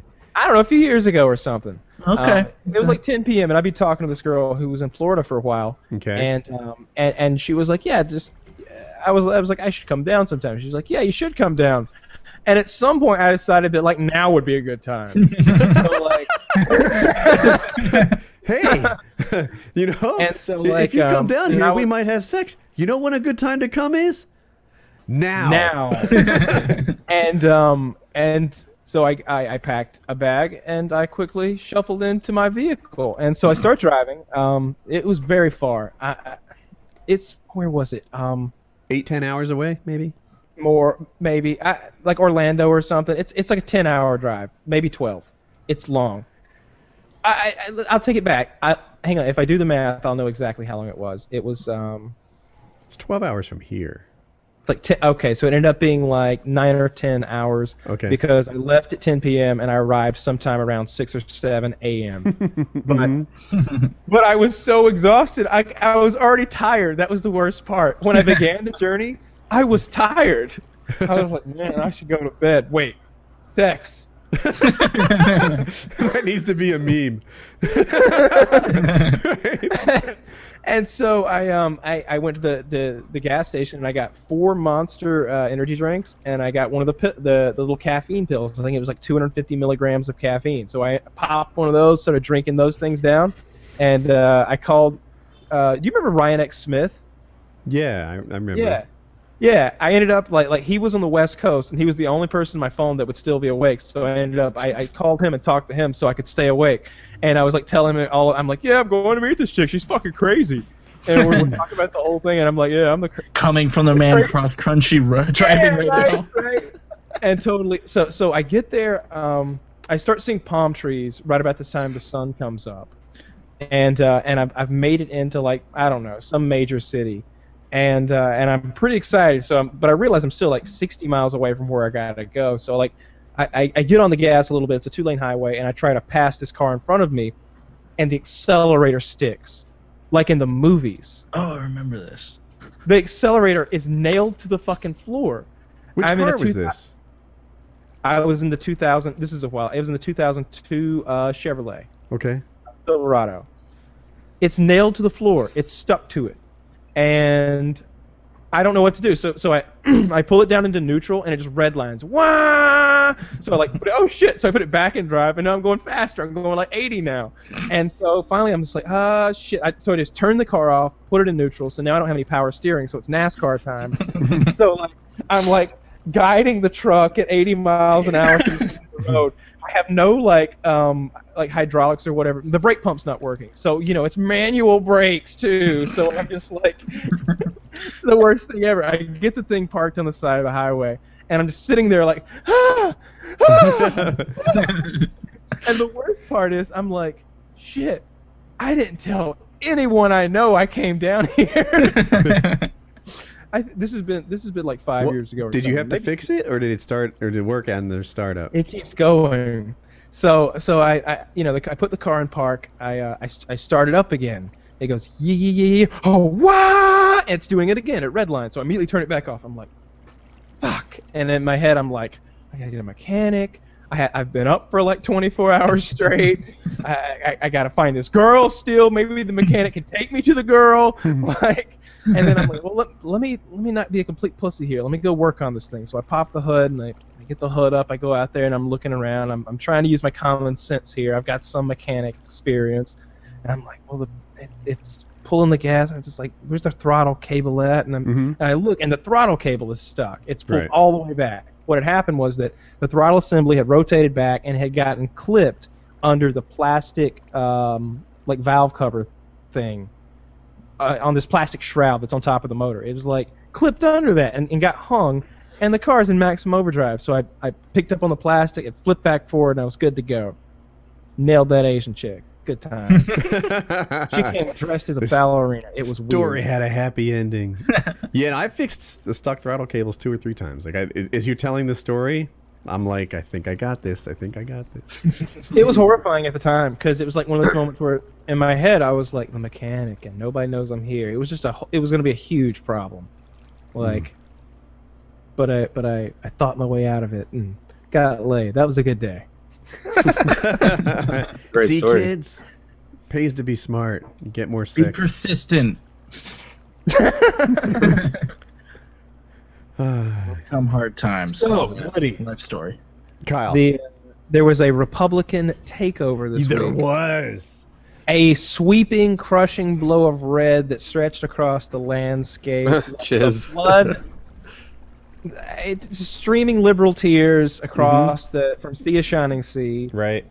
What do you think led to this, and what do you think the repercussions are going to be, and what do you think that the Democrats can do in the future to prevent this sort of thing, to rebound, to gain control in the House or perhaps the Senate? How does this affect the presidency? Let's go. I don't know what to say. So, like, what do I think led to this? There's this idea that, like, the economy is bad, but it's not, right? Unemployment is at lows we haven't seen in over a decade. Businesses are hiring. The stock market has been thriving since Obama took office. Some of the best years we've seen, certainly better than we've seen under Republicans. And you have to go back really far to find a successful Republican presidency economy. If you look the last Bush, enough said, right? That was a fucking nightmare in terms of investment and stuff. Before him was Bush Sr. That was a dreadful thing. It's the economy, stupid. If you guys ever heard Clinton's, campaign thing, that was about Bush Sr.'s economy. Under Reagan, it was better. That's how you have to go back to like the early 80s, or most of the 80s actually, to find a good Republican economy. I agree. So this notion that that was it. I don't know. You're talking Republican presidents now. Yeah, that's true. That's true. But let me keep going. I don't know about Congresses through that time. I know that Clinton worked with a conservative Congress, if I remember correctly. Clinton was great at actually crossing party lines, right? That was Newt Gingrich, right? Now I think you've got to give someone like Newt Gingrich some quality. I don't think they deserve much credit there. I mean, this is the same Congress that impeached him, right? I feel like he worked well with them, and they fucked him as much as they possibly could, which maybe Clinton liked. They literally impeached him. You can't say that Clinton worked well with Newt without saying that Newt worked well with Clinton, because bullshit. I'll tell you why. Because they started looking into a real estate transaction that Hillary did, and it ended with him getting impeached for fucking an intern. They just had a witch hunt that went in every direction for 7 years. What does that have to do with his? We're getting kind of off subject here. We're not. That is the. We're talking about how the Congress worked with him. And Newt Gingrich sat there and said, family values, you got to be family values. Meanwhile, he's fucking other women, right? Newt Gingrich is cheating on his wife while impeaching Clinton for cheating on his wife. So that's a thing. I don't know what Mr. Speaker Gingrich's extramarital activities have to do with the Congress and the He was in the Congress. I know, but the Congress worked well, is what I'm saying. Okay. So back on to Obama. Yes. The economy's done pretty well. One thing that hasn't done well under Obama are wages. And this is something that I feel like I experienced, back in the day and have strong opinions on. The reason American wages aren't doing well is that we're seeing a global leveling of the standard of living, because jobs are so much easier to ship around the planet than they ever were before. If you go back to like the 60s and 70s, and you wanted to make something, if you want to make something for Americans, you often made it in America. That was a thing. 50s too. When you start like shifting into the 80s and 90s, all of a sudden, shipping became so good, and a lot of things just don't even need to be shipped because their services are virtual now. It is more in fashion and possible to have your things done overseas than it ever was before. So since there's a global competition for labor, there's a global leveling of the standard of living and a global leveling of wages. People in India are getting paid way more than they were 15, 20 years ago. And people in the U.S. are standing still. So they're just stuck here, trying to get on camera, while the Indian wages come up, until eventually it won't matter where you live or where you work. If you go back to like the 80s, and this is I forget, Thomas Friedman used to say this, it was way better to be an American C student than it was to be an Indian A student. That might not be true anymore, right? Now, if you're an Indian A student, you have a lot more opportunities and things that could come your way than if you're an American C student. Mm-hmm. Obama just happens to be at the helm while this global leveling of the standard of living is occurring. If a Republican president takes over next time, the same thing will happen. And when I think of jobs that I want my kids to have, because I live in a rich nation, right? I live in America. I think that it would be smart for Hope to have a job that, like, a speech therapist is something that she's expressed an interest in doing. I don't know. I forget some of the other options, but she hasn't talked about this. But you could be a dentist. A lot of medical things difficult to ship overseas, right? You got to be there, hand, touch, feel. Is the forehead warm, clammy, etc. The medical field can stay in the U.S. What else is, I swear there's going to be a time when plumbers and landscapers in the U.S. are earning a lot of money in comparison to like accountants, because you can hire an accountant anywhere in the world. I used to think they were safe, right? Because they're U.S. laws. Nope. Turns out Indians are more than happy to learn U.S. tax code and prepare your 1040s for you. That's a thing, right? People are shipping. Industrious motherfuckers. I know, right? Would you ever do that? Would you learn Indian tax code to be an Indian accountant? You're out of a job. If the money's there, I don't care. And learn Indian.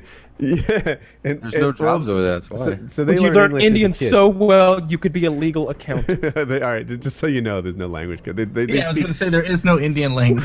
Whatever language they speak in India, that is Indian. I've forgotten the name. There was a time when I could show off it, but I can't now.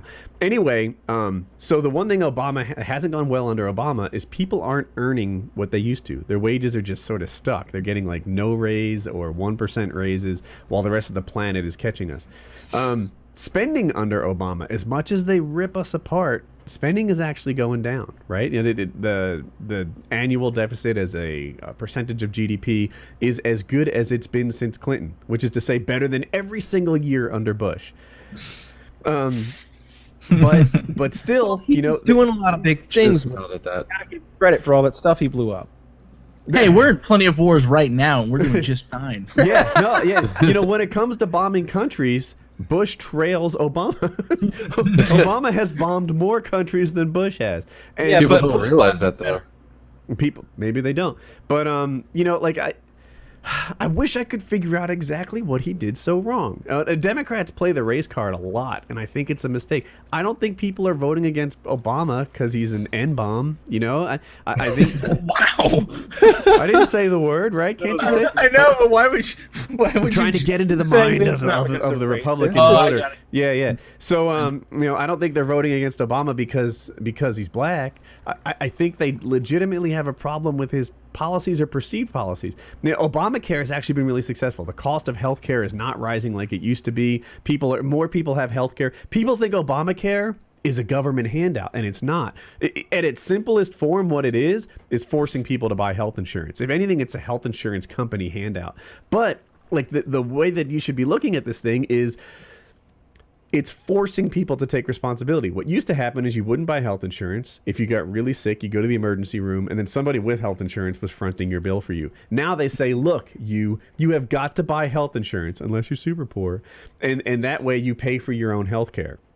That's the core of it. And then along with that came, hey, insurance company, you can't start denying people based on bullshit and calling everything a pre-existing condition, because now everybody carries health insurance all the time. There's no more pre-existing condition. Those things go hand in hand. Just in a few seconds, if everyone has to have health insurance, then all of a sudden you can't claim pre-existing condition. If you can pick up health insurance anytime you want to, then why wouldn't you just wait until you get sick and then start paying it? So they have to go together, and now they do.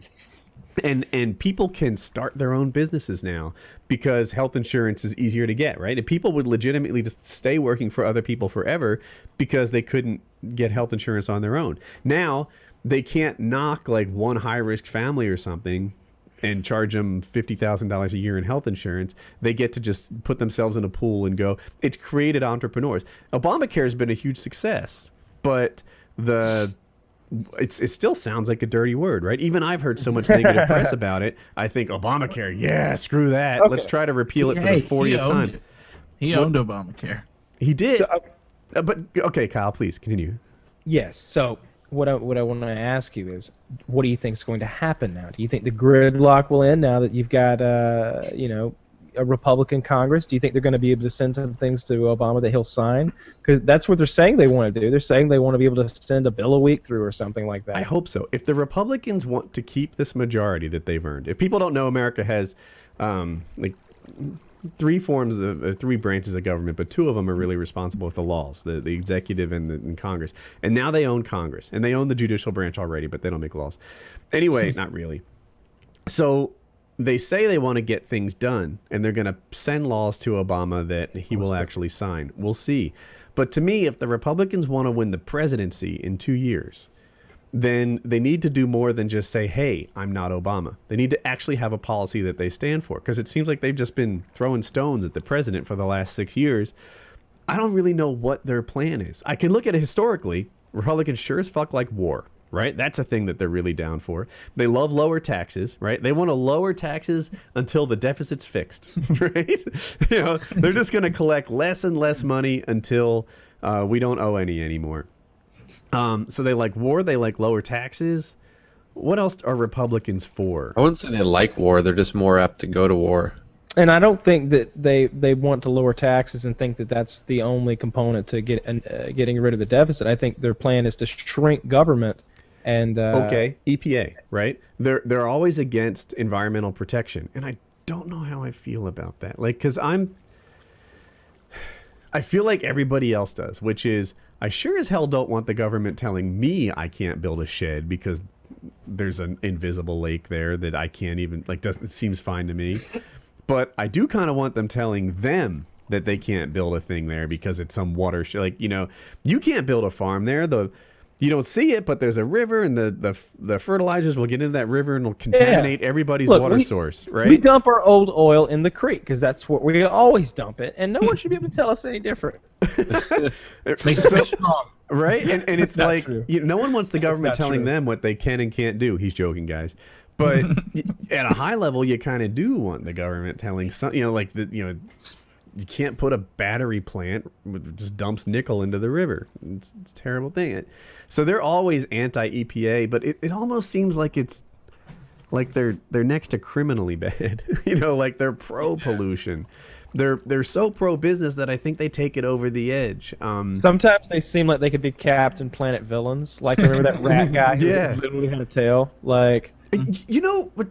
So I think I'm a weird single-issue voter. I'm not really a single-issue voter, but I want to be like, which one of these parties is going to get me better bandwidth?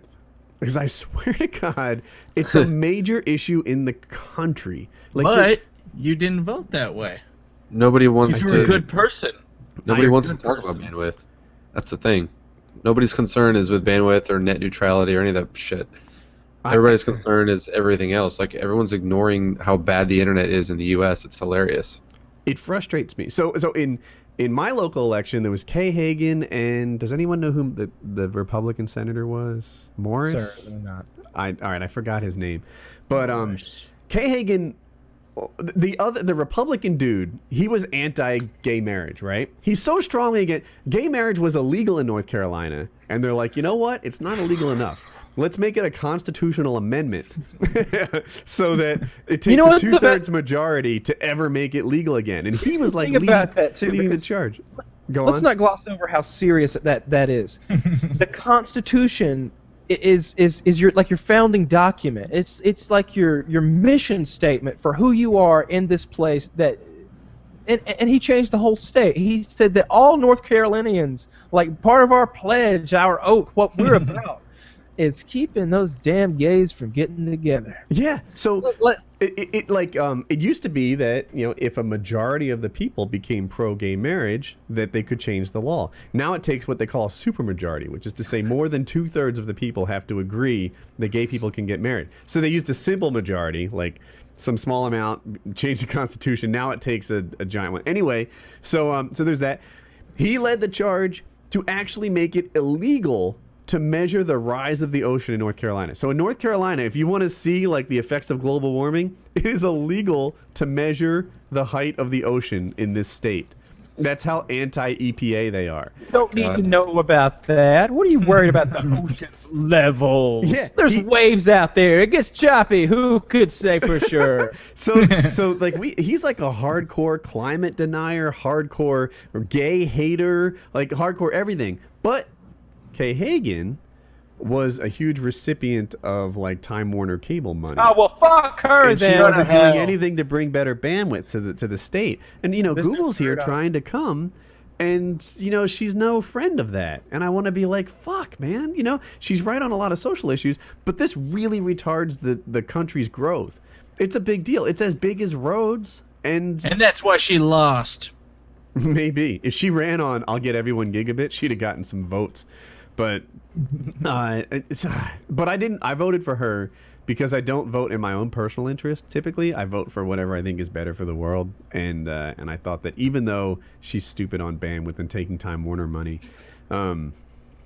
she was better for the world than the Republican guy. But the Republican won, so now we're going to see what he does. Maybe he'll get me some optic. The Republicans won everywhere. Marijuana passed in D.C., Alaska, and where else?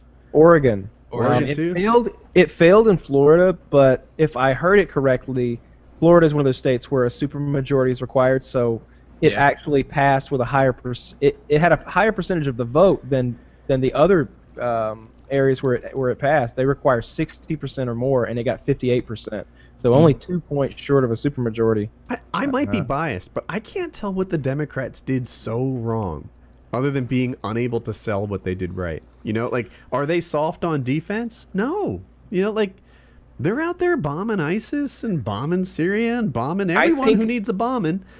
Are they bad on the economy? No. What I'm hearing from I'm hearing from the talking heads is they think that it's all about Obama, that people are unsatisfied with his leadership, and the Democratic Party stepped away. That's their campaign as well. We're not Obama. They stepped away from him. I just want it to be more specific though. Like, what exactly did Obama do so wrong? Now, I'll admit he's not perfect.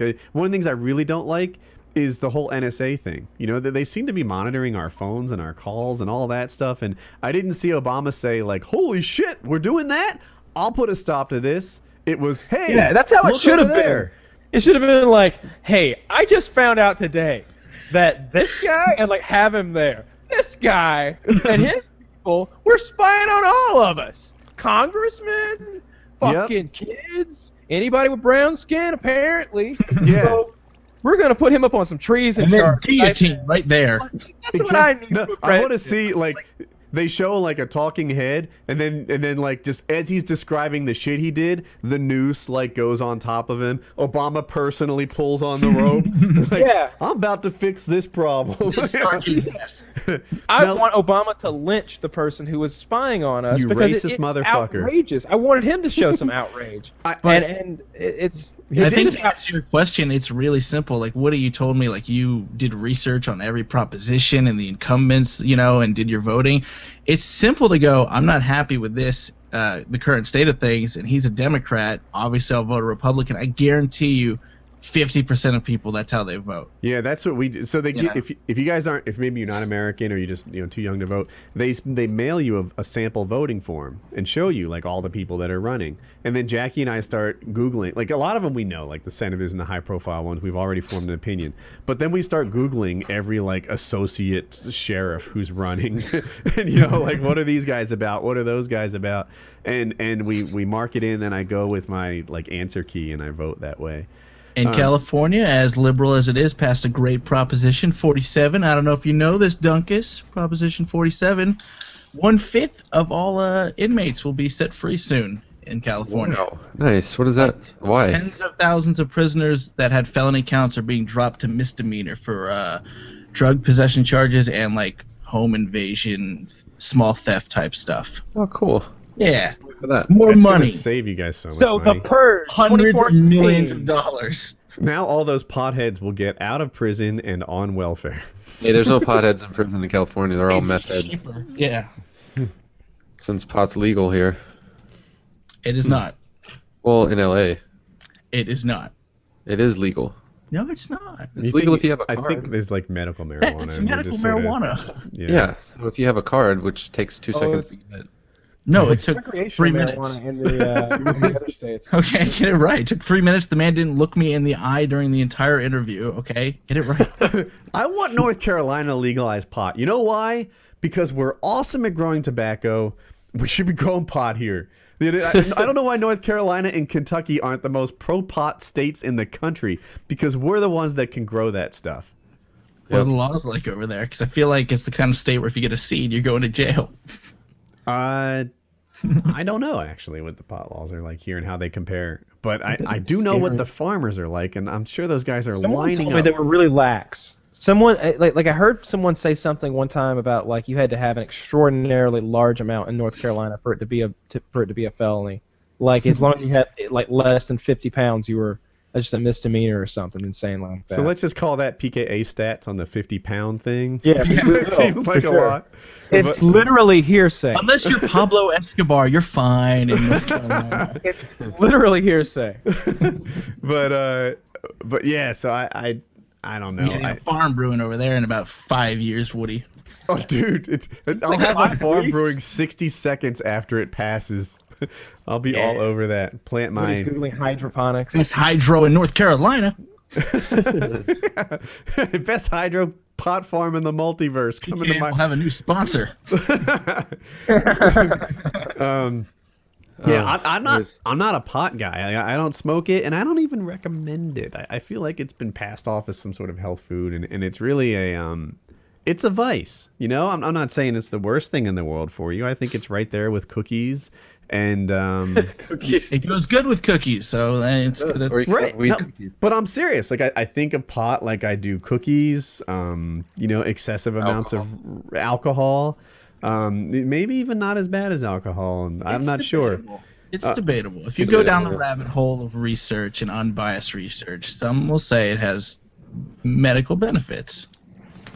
I know it definitely does for those people with like epileptics and those kids who have Oh, seizures. definitely. I definitely on board with the idea that AIDS medical marijuana. For patients who have wasting and it helps with the appetite and the nausea. Yeah, right. Like if I had cancer and I was having like nausea and appetite issues, I'd be toking it up.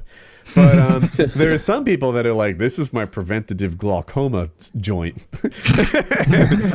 So they're like, let's not You know kid what's anyone. funny is that it comes in those, and it's a prescription bottle, and we're all probably familiar with the orange ones, but the medical marijuana ones are green. Green. Yeah. I remember there was a guy at paintball that like whipped his out because we were talking about medical marijuana, and he like had his card and he had fucking pot in a little. Were they green- literally like wrapped joints or were they pills? No. It was. No, it's a prescription bottle. No, Yeah, it's it's inside the like bottle. Film canister. Like an old Polaroid film canister. But inside the bottle, what are we looking at? Nuggets. Inside is just a nugget of weed. A nugget. Oh, so you wrap it and smoke it. Mm-hmm. Okay, I wasn't sure like what. Like for all I wrap knew, it they and were like smoke it. pot Or pills. pipe, whatever. You know what would be fun? A fun video, for Woody to like without like watching any tutorials. Just give him the papers. To try to roll. Don't even call it a joint. Just get tobacco and try to roll like a cigarette. That'd be great. I I can't do it either. But I remember there was this guy, Chuck. I've probably told some Chuck stories before, but basically here's the deal.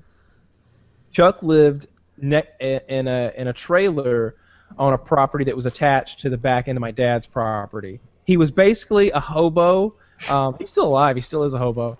He's got this crazy long beard. He's like 50. No. That's the thing. He was my mother's age, like in her early 40s, but he looked ancient. He looked 60. And his fingers were yellow from all the cigarettes he smoked, and he always drank like a Red Dog beer. But he was my liquor hookup. I'd take Chuck to the liquor store, give him $20 and he'd come back with a 12-pack of beer and he'd get himself a little bottle, and that was a fair exchange. And it was always funny because like that was one of the ways that like girls would need alcohol, and I can help you out with that. And I'm not talking about younger girls. I'm talking about I'm also underage. Like I'm helping girls my age. Your 18-year-old peers. Yeah, I'm helping my peers get alcohol. And so we go pick Chuck up. So it's like, and I'd have the girls in the car with me. So every time Chuck saw me, I had like 3 or 4 hot chicks with me. He just thought I was literally a pimp. He asked me one time, he's like, man, are you slinging that pussy? And I went, what? He said, are you slinging that pussy? Because I'd like to get a slice. And I was like, no, dude, no, well, I mean, kind of, but no. But you were saying Chuck could roll a joint? Oh, yeah, Chuck could roll a joint like one-handed like this. Like, not a joint, but cigarettes. He rolled his own cigarettes because he couldn't afford them, so he'd buy this giant bag of tobacco, and he always rolled his own, and he constantly smoked, so his fingers were just so yellow. The legend has it, and so we were driving someplace, probably where pot is totally legal, and I wasn't in this car, but there were 2 cars, and White Boy was in another car. All the windows were down, right? And driving at like 50 miles an hour, there's like these crazy wind swirls going on, and like everything is going, and White Boy is rolling a joint in this environment. From what I'm told, it was the tightest fucking joint you'll ever find, and not a single like shred was lost. That he was able to. He was like the best pot joint roller. Tight is good, I guess, and he was able to do this perfectly in that. Legend has it he was breaking the marijuana product up on a copy of Modern Warfare 2. Is that true? Yes, that's true. Yeah. I don't know where that game came from, but it was produced, and I remember he had that. Apparently, he is an A+. What is the greatest of all time at rolling joints? He's a goat. Goat roller. Guys, I gotta head out, I think. All right, man. All right. Well, it was nice catching up with you. It's been forever. Yeah, I mean, it was a lot of fun. I haven't talked to you guys in a while. I'm down to continue this at a later date if you want. That's awesome, man. Yeah. Have a good night. It. Yep. Thanks, guys. Bye-bye. Take it easy. All right, so bye. I don't know if I want to be done with the Republicans' victory here, because it's. I don't even know how I feel about it, honestly. I'm not sure if it's a good thing or a bad thing. It's just a thing. I feel like something's going to happen. I think, yeah. So I guess I guess I'm not okay with it. Even though probably people who listen to me think that I'm a Democrat. In my head, I'm independent. I'm registered independent. I voted for both sides. I voted for both sides on Tuesday. But lately, the Democrats have spoken to me more than the Republicans have. I hope it doesn't get too fucked up. I think that the Republicans did it. I think that George Bush, the second one, was one of the worst presidents in the history of the United States. I think that some of the bad things that Obama's done, like national security kind of spying on its own population, is a continuation of stuff that Bush put in motion. But I'm open to a better government, business friendly, and let's see what they do. Maybe they'll win me over. The Republicans have done it before. Hell, that worst president in the history of the world, Bush, I voted for him the first time. Stupid me. Yeah, shame on you. Agreed. Wait, what did you say? Second time or first time? First time. Okay. What happened was this. One of the big issues was school vouchers. So I got excited about this concept. Bush said that he was going to bring school vouchers to the nation, and I was like, huh. So what will this do? And the notion was that if capitalism enters schools, suddenly schools will be competing with each other for students. Right now, students are just granted, and schools get money per head like they're cattle, and that's that. What's the incentive for a school to be great? Mm-hmm. None, right? Like I don't know it. A lot of teachers are motivated by being good at their jobs and the impact they have on the world and the kids, but a lot of teachers often are not actually, and they just kind of phone it in. If you bring in vouchers, then all of a sudden schools, instead of competing with free, will get to be almost free themselves. Like right now, if I were to start a private school, that is a ridiculously tough business because I'm competing with a free alternative. Very few people want to pay $6,000, $8,000, $18,000 a year for a private school, right? Very few want to do that. But if vouchers come into play, and all of a sudden you can take money from the public school and put it in a private one, now private schools will start spawning. And they'll be like, we are the greatest school in the world. We're going to teach your kid, all the basics. Or maybe we're a tech school. We're a STEM school, science, technology, engineering, and math. I think that's STEM. Yep. And we're gonna create engineers and mathematicians, and this is our focus. And if that's your kid's thing, then bam, send us your voucher money. Our school will focus. Maybe it'll be like FAME, a performing arts school will fire up, and specialty schools and generalist schools and schools that aspire to earn your business. And if you introduce capitalism into education, then all of a sudden education will go to a whole new level. America will be the greatest on earth. That was what got me voting for Bush. Zero of that happened. Nothing like that happened at all. They promise you things, and you voted for those things, and they didn't happen. Here are my issues. Here are the key issues that I want to hear, like a president, talk about. I definitely want someone to talk about. I want someone to talk about broadband like it's an infrastructure issue that needs to change. I want someone to start talking about the statistics, start talking about how faster these other countries are, and how much commerce is conducted on the internet. Superhighway, if you will, compared to the real superhighways of our country, and that we should start looking at them similarly.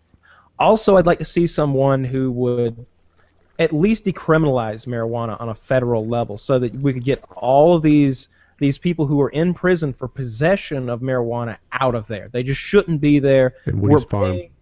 They're costing us money. They're a drain themselves. We took productive members of society in some cases and made them not just unproductive, but we made them literal drains. We spent $40,000 a year housing them, and all this bullshit addiction treatment bullshit. It's marijuana. Only 9% of people have addiction to marijuana. It's absurd. The other thing, so marijuana needs to be decriminalized on a federal level, if only for that reason, if only to get the people out of the prisons.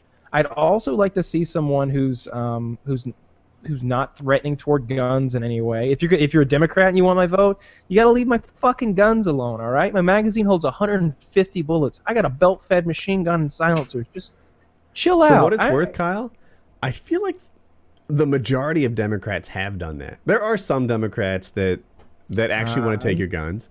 They say nasty stuff sometimes. I hear what they say. They do. Yeah. But I'm a member of the NRA.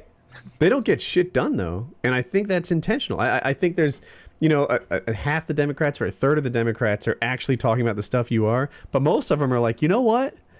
When I hate on guns, the Democrats don't care. They don't start voting for me because of that, and the Republicans care very, very much.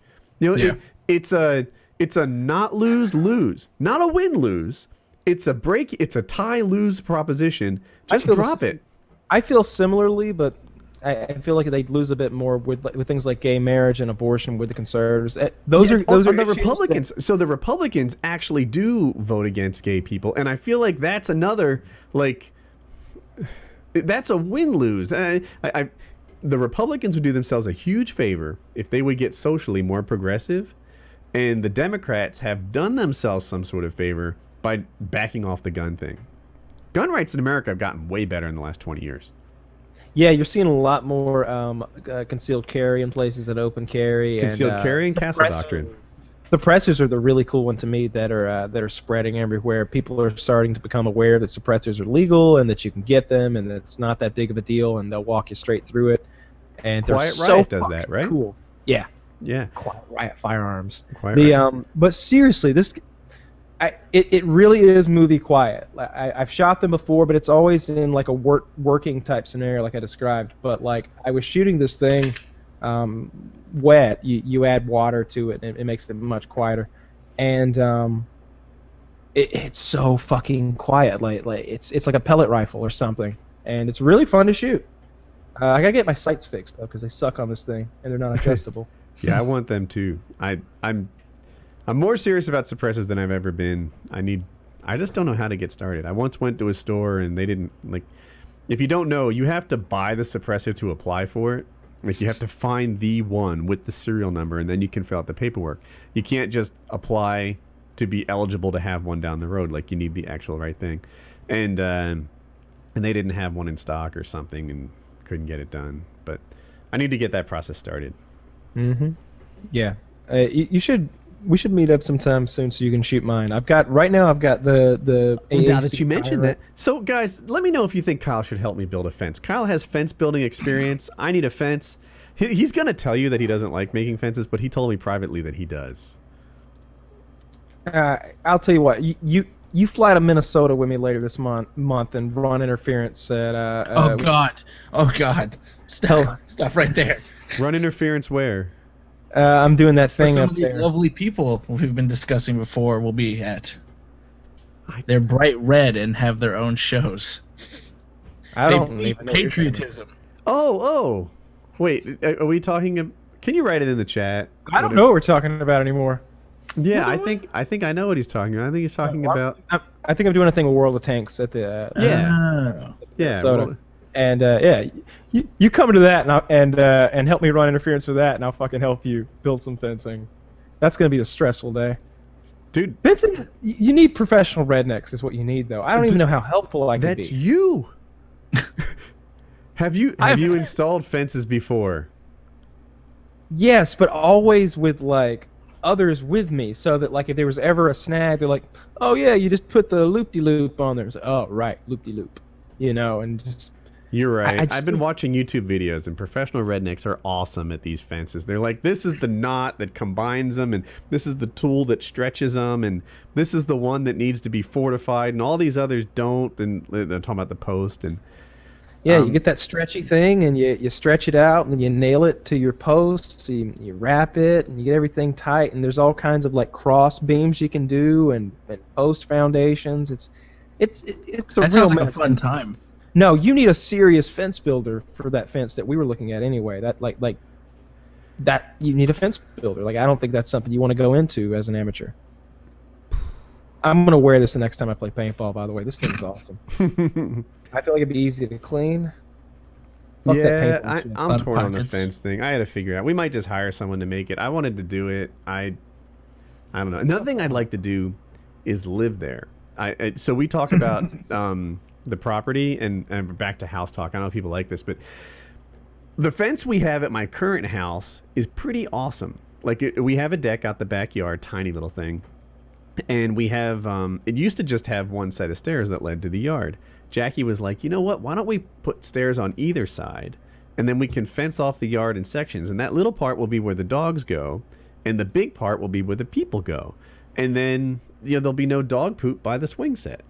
And now that we've been here for like 10 years with that fence, it was great. It was great, And in the summertime, in the South here, like if organic matter's on the ground, it gets taken care of. I don't know, critters or dung beetles or like some sort of shit makes that disappear. Not so much in the winter. You got to pick it up and be on top of your game. But in the summer, something's working hard. You can't leave stuff on the ground in the South without it getting broken down. So it kind of just takes care of itself, and it goes away in the peak season or in the warm months, and it was great. Can we build a bunker? We wouldn't have had that idea. Sure. We wouldn't have had that idea if we didn't live here first. And I feel like I would just love to live in the house for at least 2 to 4 weeks before we start putting fence up that I have to mow around. Oh, you mean talking about sectioning off an area for the dogs? Yeah, like we could do. Jackie was like, "How about one big backyard?" And I'm like, "All right, And with that much land, I mean, we're talking probably the backyard is like 8 acres. Then you don't have to pick up stuff that was in your way, like clean the little swing set area and you're set. But now she's like, and we could section off a part for when people want to be outside, but we want to separate the dogs from the people. And I'm like, back off with your sections, woman. You know, Yeah, like, no segregation here. well, I don't want to have to be like getting off a tractor and opening fences and long rows. Like if you mow for, I don't know, 1,000 feet and 4,000 feet, it's almost the same amount of work. But every one of these like turnarounds you're doing is a pain in the ass. Mm-hmm. And I'm trying to minimize that. I still think you need some wild animals out there. Not wild animals, but some funky domesticated animals. Get some goats. I like where you're coming from. I think that's another one where it's like, yeah, I could totally see getting goats on the Gamertag farm, but let's at least wait till spring. Let's take a breath, move in. Let's do the bunker. That'd be cool as shit. We could put a Connex box and we could bury it in the ground. We could dig the hole with explosives. I happen to have a front end loader. Load it with explosives. You need a real backhoe for this. I think you should bury a Connex box. We'll get you one of those freight train cargo things. Bury that underground. So here's what it would be. You'd have like a pipe with a ladder that went down, and like a capsule that you'd open up like at the ground level, and you'd go down a ladder down into the bunker like 12 feet down to the floor of the bunker. Make sure it's nuke proof though. Continue with this bunker. I could sell this to Jackie, and here's how. The house used to have more fence than it does right now. And I was talking to the sellers, and I was like, "What? Why'd you pull the fence? Like, it looked really nice. It was sort of horse ready, and like Twister." Well, yeah. A tornado came and ripped up the fence, and did other damage here and there too. A tornado came, and I'm sure I could tell Jackie, like, you know what? We need a tornado shelter. We're gonna put a shipping crate underground, and here's the deal. Now I've got a little bit of knowledge in this area. You can get those Connex boxes for a couple $1,000s. Is a Connex box like what you'd put on a train? Like a shipping container? Yeah. They're like a room size when you think about it. Like you can appoint one of those as with like a small kitchen, like a dinette type thing, like bunk beds, the whole thing. Or you could just make like a ruck room down there, which would be hilarious. Like some sort of fallout bunker with like a card table, but it'd be you basically just bury it in the ground, and then you either have a ladder going down to it through a pipe, or you could put it in the side of a hill so that it's like a hobbit hole, like Lord of the Rings. And I like the underground idea a little more. I think we just need to make sure that it's a little hard to get your family down like a ladder that goes down into a hole in the ground. That's a hill too. Like there's no hill. Yeah. Well, all you gotta do is push some dirt up and make your own hill. That sounds like a shitty hill. That bunker will get uncovered. Do it right. Are you insulting my tractor, good sir? I'm insulting the nuke that may come one day. It's going to be buried underground, 10 feet. I'm very excited about my new tractor. I wish I had it now. I wish I was doing the show live from tractor. What are you gonna do first? You gonna smash some stuff with the loader? You want to cut some grass? Like you want to dig some holes or something? What are you gonna do? So cutting grass will probably be its first like real job, but I intend to plow the snow we get every 3 years. I intend to move stuff with it, like heavy things. Heck, maybe I'll be lifting some of the woodworking gear as we move in and putting it around. I wish I had it right now to take that flail. Let me see if I can get the picture of the flail again in the back of my truck. I could really use a front end loader to get this freaking thing out. Let me see. Yeah, how are you gonna get that out? I don't fully know. How? Oh wait, I need to put myself on the big screen. Look at this shit. Let me see. It's huge. You better strap that to Jack, and you two work on getting it out of the car. You can lift it by. I can't point to it very well. That thing right there.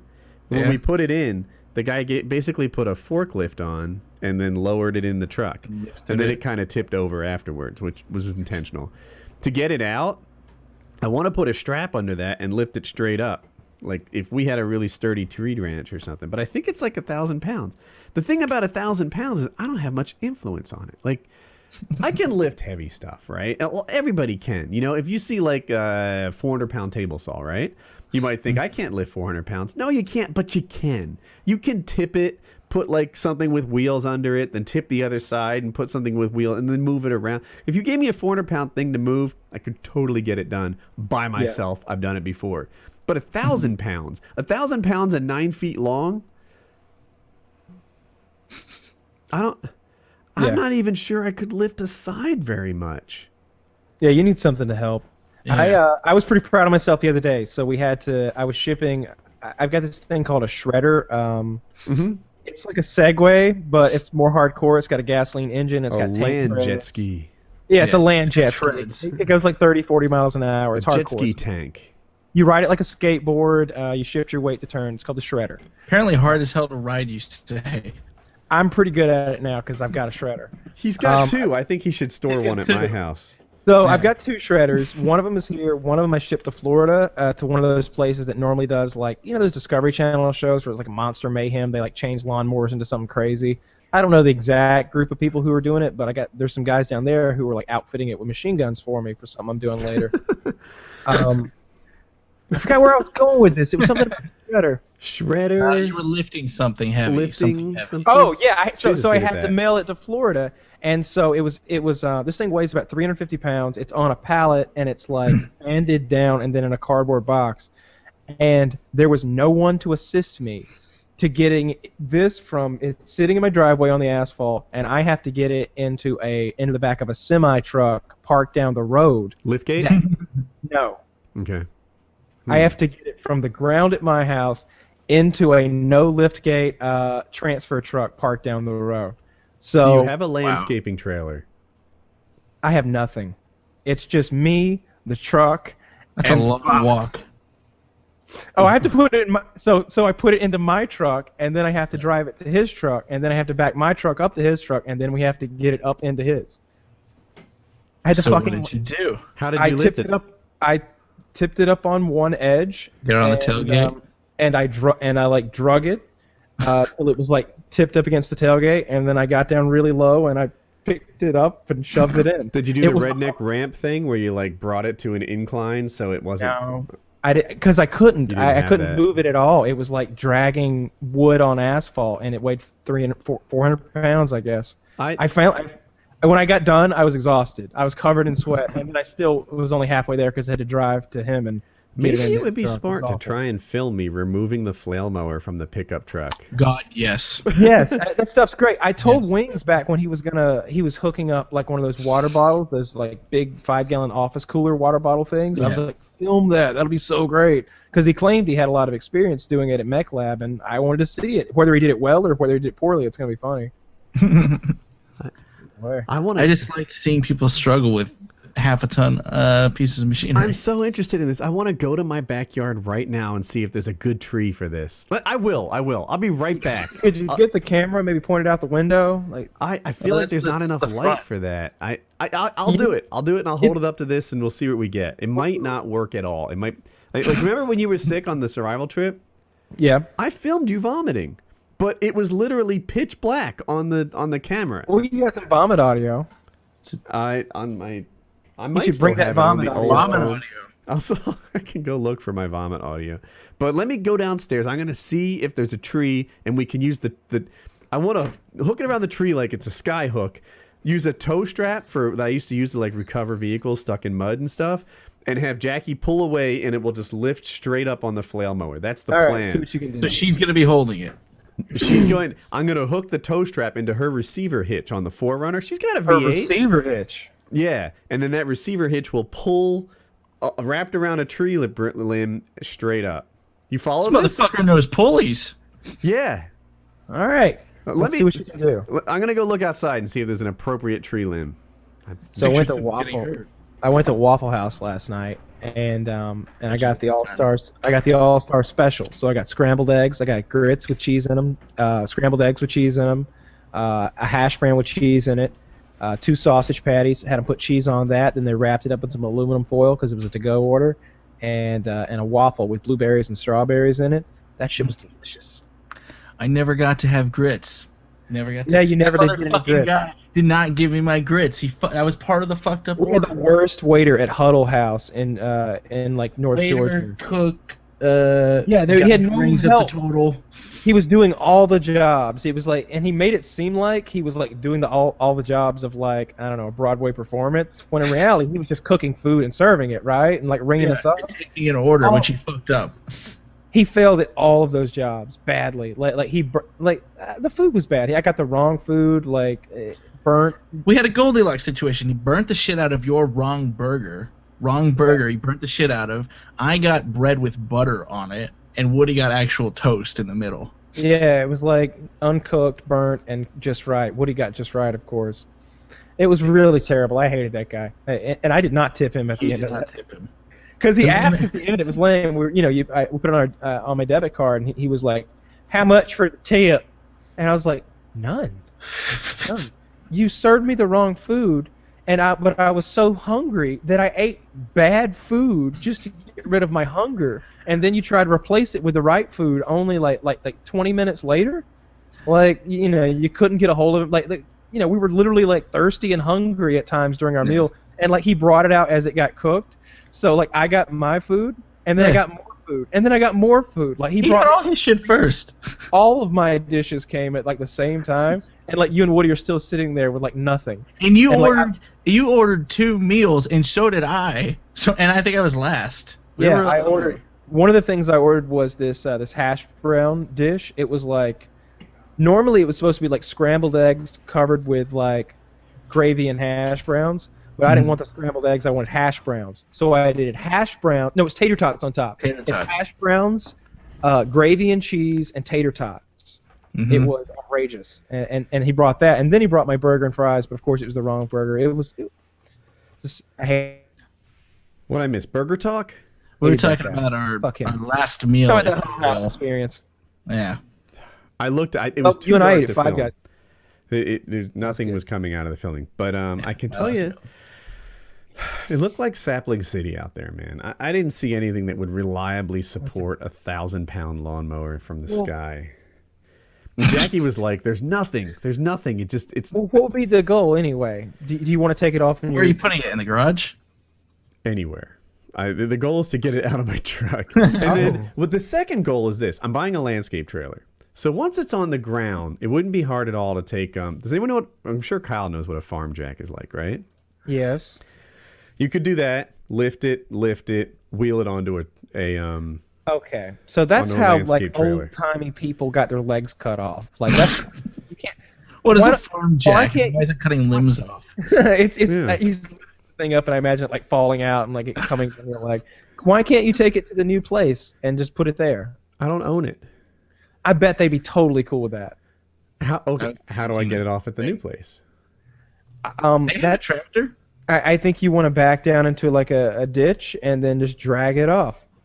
I would totally do that. I bet it'd drag right out of there. I would tie a chain to it and I would just drag it off. And if that didn't work, I'd like tie the chain to something secure and drive away. Well, you just said there's a tree there, right? Dragging it off, I don't think is the right way to go.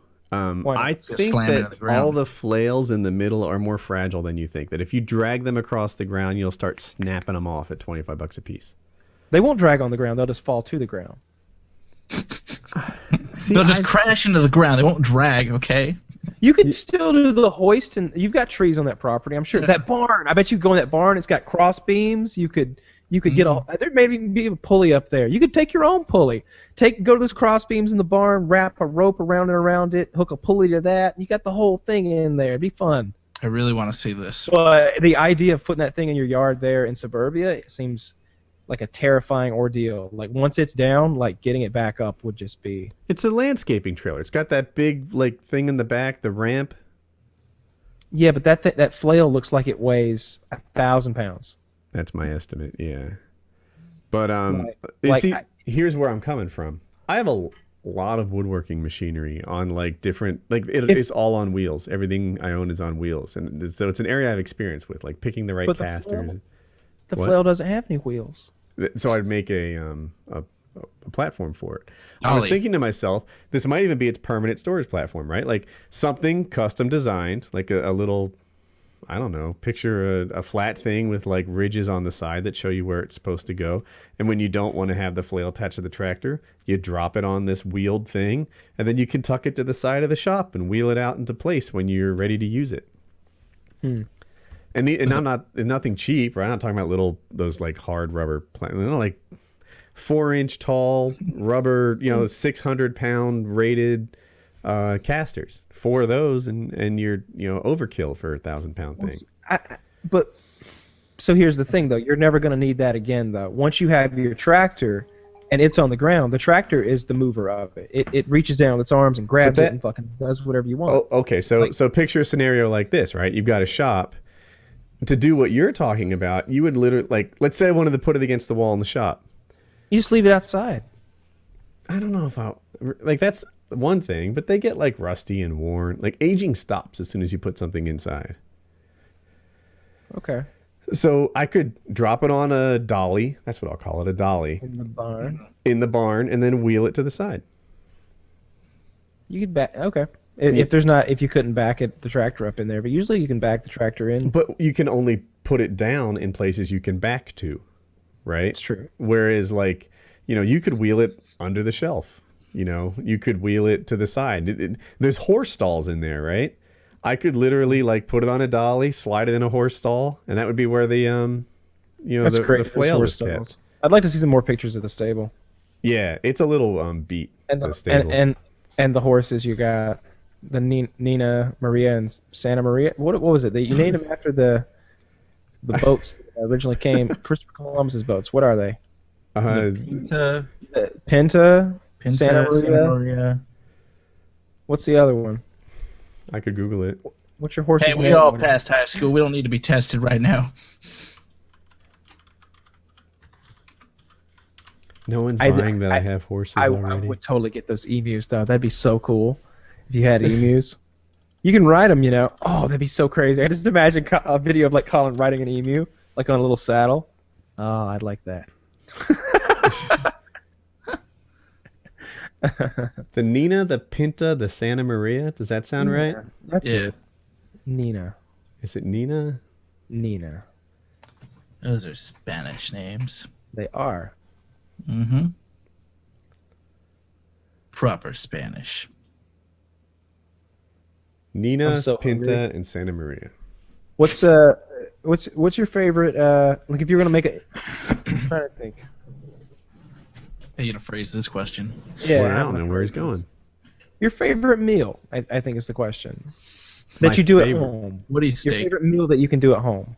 Oh, my wife makes steak potatoes, and then she usually accompanies it with green beans with mushrooms in, and she. Hold on. He said that you can do at home. Oh wait, me? Yeah. No, you can. I thought that meant he was capable of doing it at the house. I just meant excluding restaurants.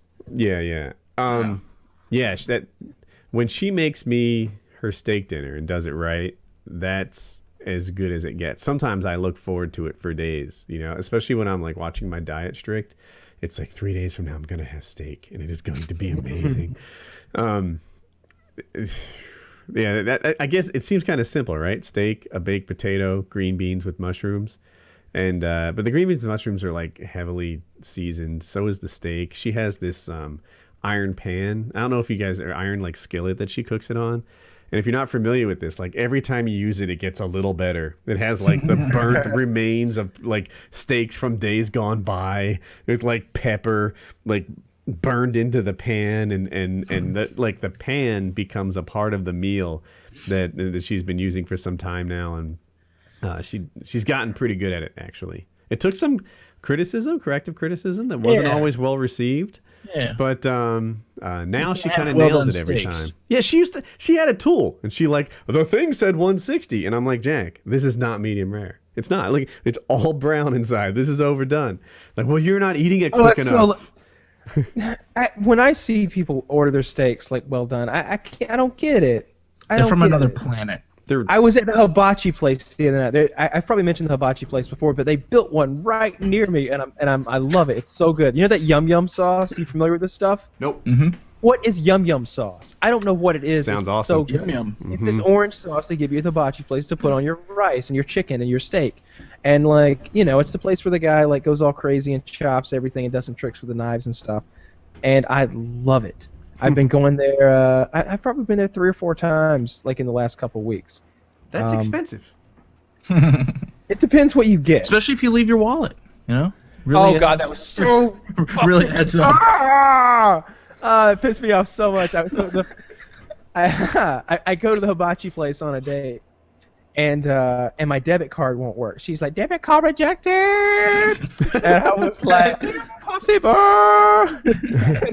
And she's like, no, double try. And I was like, well, fuck. All right, well, let me go across the street to the ATM then, because I've had this thing with my bank before where like maybe I couldn't charge a thing, but I could easily go to an ATM and it showed that there was sufficient balance, and it would even give me cash. That's a thing that's happened in the past. So I left my date there as collateral, went across the street to 7-Eleven and checked my balance. It's all good, but the ATM won't give me any money. It says, talk to your financial institution.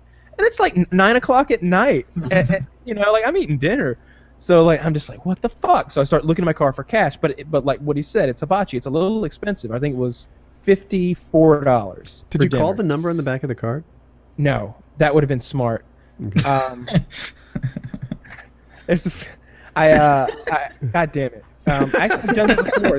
You know, I must be getting dumber because I remember like 5 years ago I had a similar experience at an Outback Steakhouse, and I did call them, and they fixed it. I should have thought of that. In any case, you could have called me too. I'd have paid. You know, I'd have been like, I hooked you up. In any case, it was $53, and I'm like looking at my car for cash, and I usually keep a good bit of cash in my car, but like I wasn't coming up with $53. I had like it was $53 and change. That was the bill, and I had $50. I had like $50.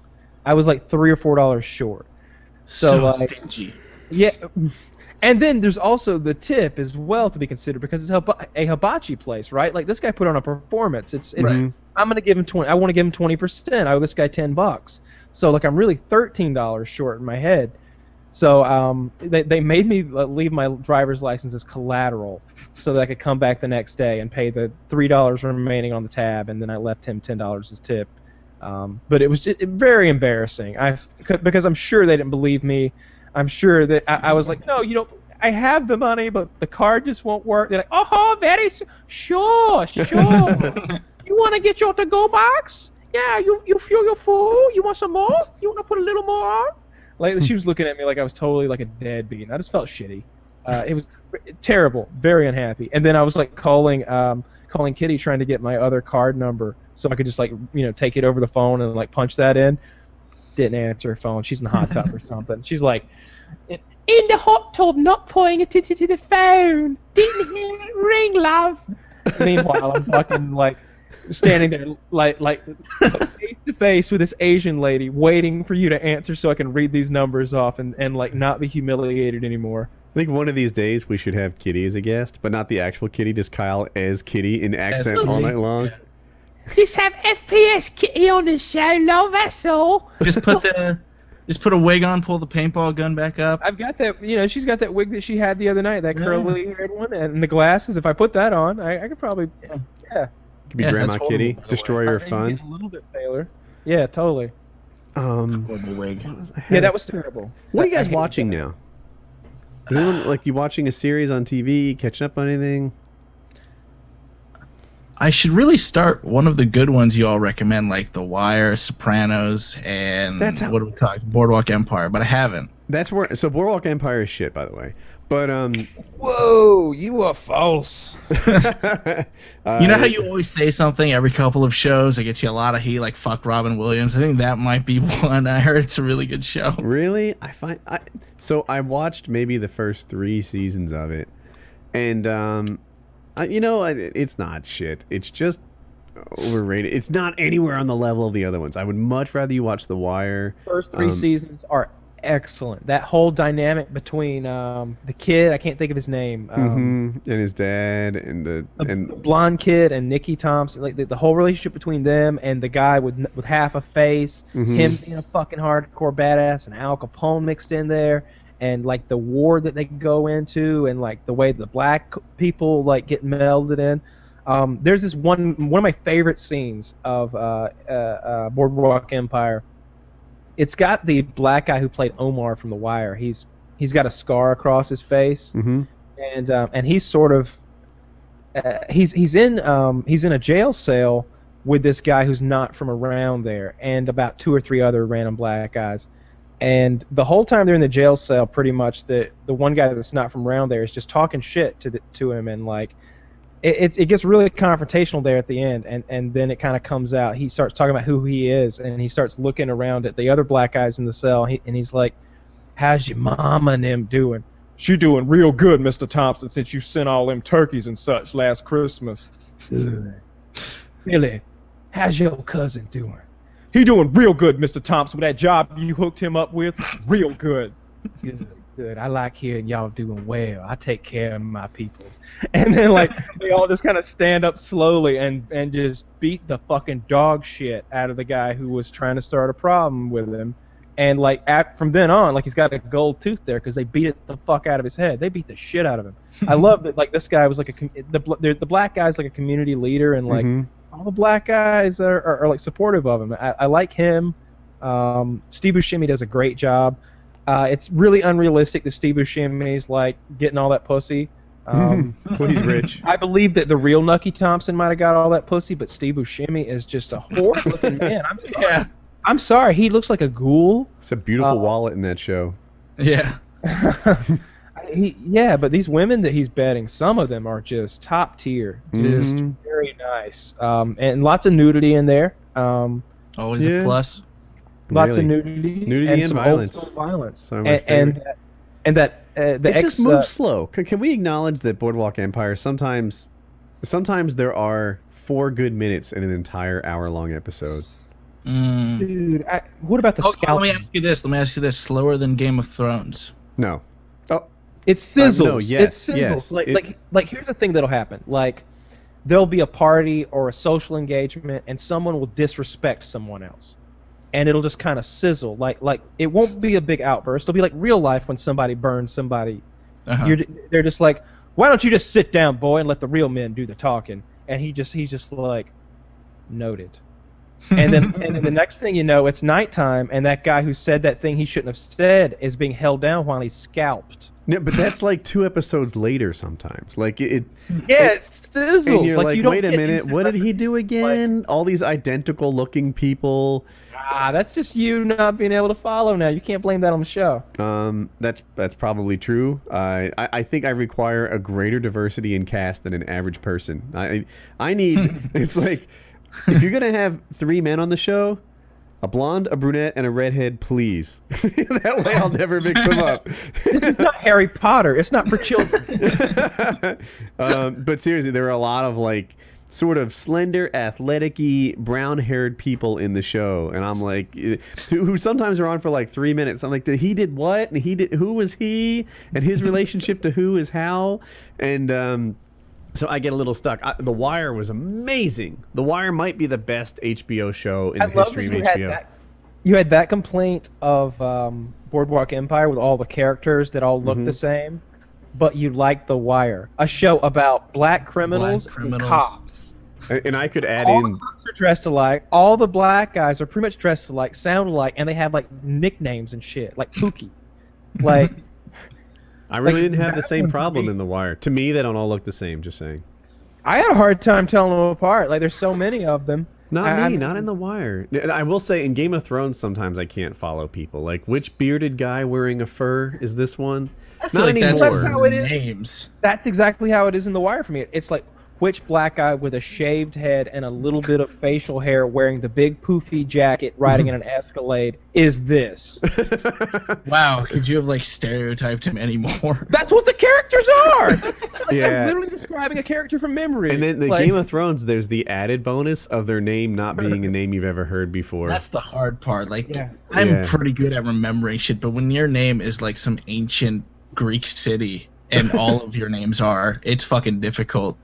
Yeah, but what was I gonna say? Oh, you recommended Californication? Is that what it is? I recommended that to you, and what I'm currently watching, I'm rewatching It's Always Sunny, fantastic show, and Blacklist, which is a CNBC show, but it is like HBO quality, and a lot of people have said that. And the first season's on Netflix, and it is superb. Second season, even better. I'm currently rewatching Doctor Who, which is a really good show, but the benefit to me is that I don't have to pay strict attention. Like I've seen...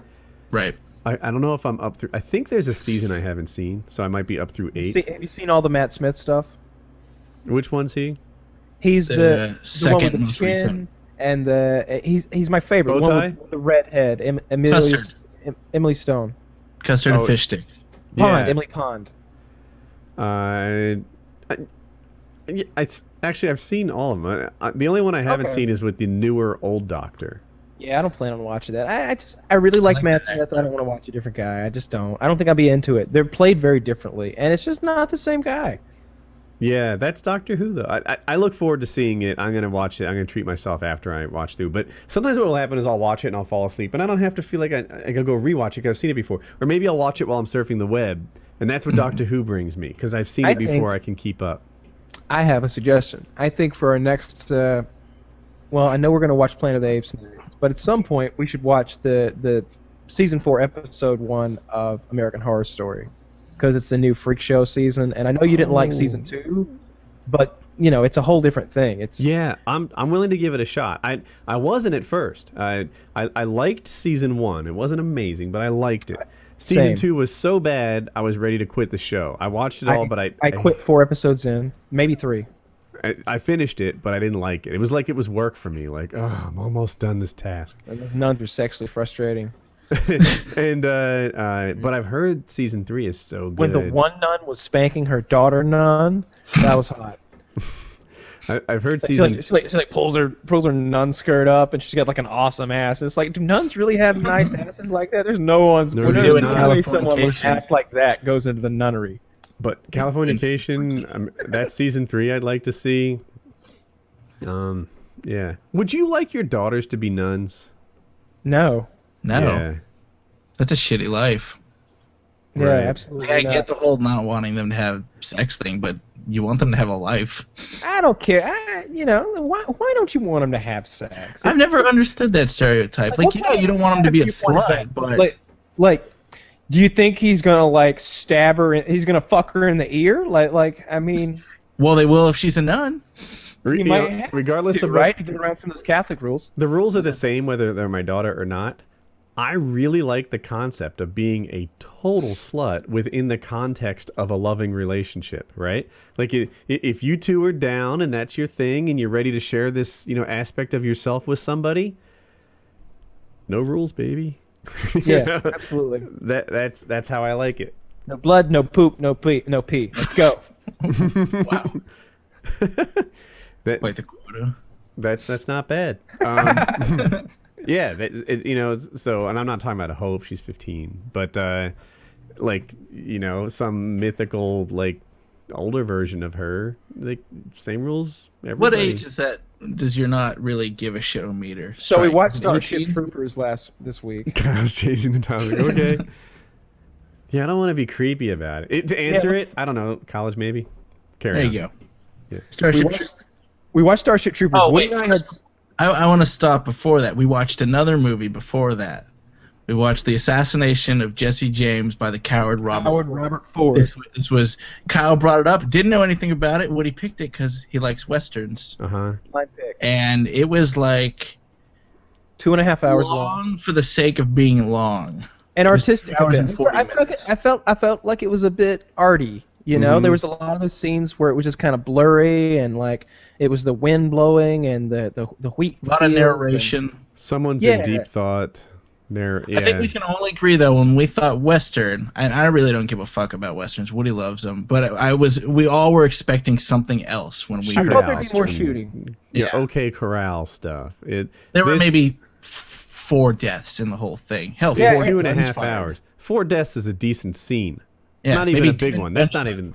And a lot of the action scenes, if you even want to call them that, involved shooting one person looking the other way, which by the way is probably realistic. You know, I would guess in the Wild West, you didn't have what was the movie we watched with Kevin Costner and the old guy? Is it Robert Duvall? Open Range. Open Range, right? The I'm not going to spoil it too much, but obviously the entire Open Range movie leads up to one big gunfight, and that big gunfight delivers. I don't think it was realistic though. I don't think in real life like townspeople started shooting out of windows and like you know. I believe that a lot more than I believe two guys squaring off at high noon. I think that townspeople shooting out of windows would be a thing that would. I mean, it happens now. But dueling was a thing. I heard it wasn't. It wasn't. It wasn't. Yeah, but dueling was a thing back in like the 1700s. Like right. Like that was a thing. One of the presidents did it. Yeah, but, James Buchanan maybe. But killed a man. Yeah, but Senator, I think. This whole like shooting a person in the back before they what got if Obama shot one of these senators? He's like, one down. Now I'm pro-gun. Who knows? Maybe the laws in D.C. would allow him to do such a thing. Like, what if that was a thing? Hold on, we were doing movie talk. We're so we off did track. not finish movie talk in the slightest. So that movie was way too long. I don't know if that was Kyle's miss or my miss. I know I was definitely in favor of watching it, but Kyle brought it up. I think we were just experimenting. Like I knew of the movie. I knew the components. You know, I knew we had Casey Affleck, who we just watched a good movie with. You know, in Gone Baby Gone, and it had Brad Pitt, who's a fucking winner 90% of the time. Mary Louise Parker. And Mary Louise Parker and all those guys. Jeremy Renner. Fucking Hawkeye himself, and I don't know who the guy who was always. Jeremy Renner was the one. I don't want to give any spoilers, but he was the one. He was Brad Pitt. Who was Mary Louise Parker? He was the wife of Brad Pitt. Yeah, Brad Pitt's wife. Yeah, she's the one who was crying when he.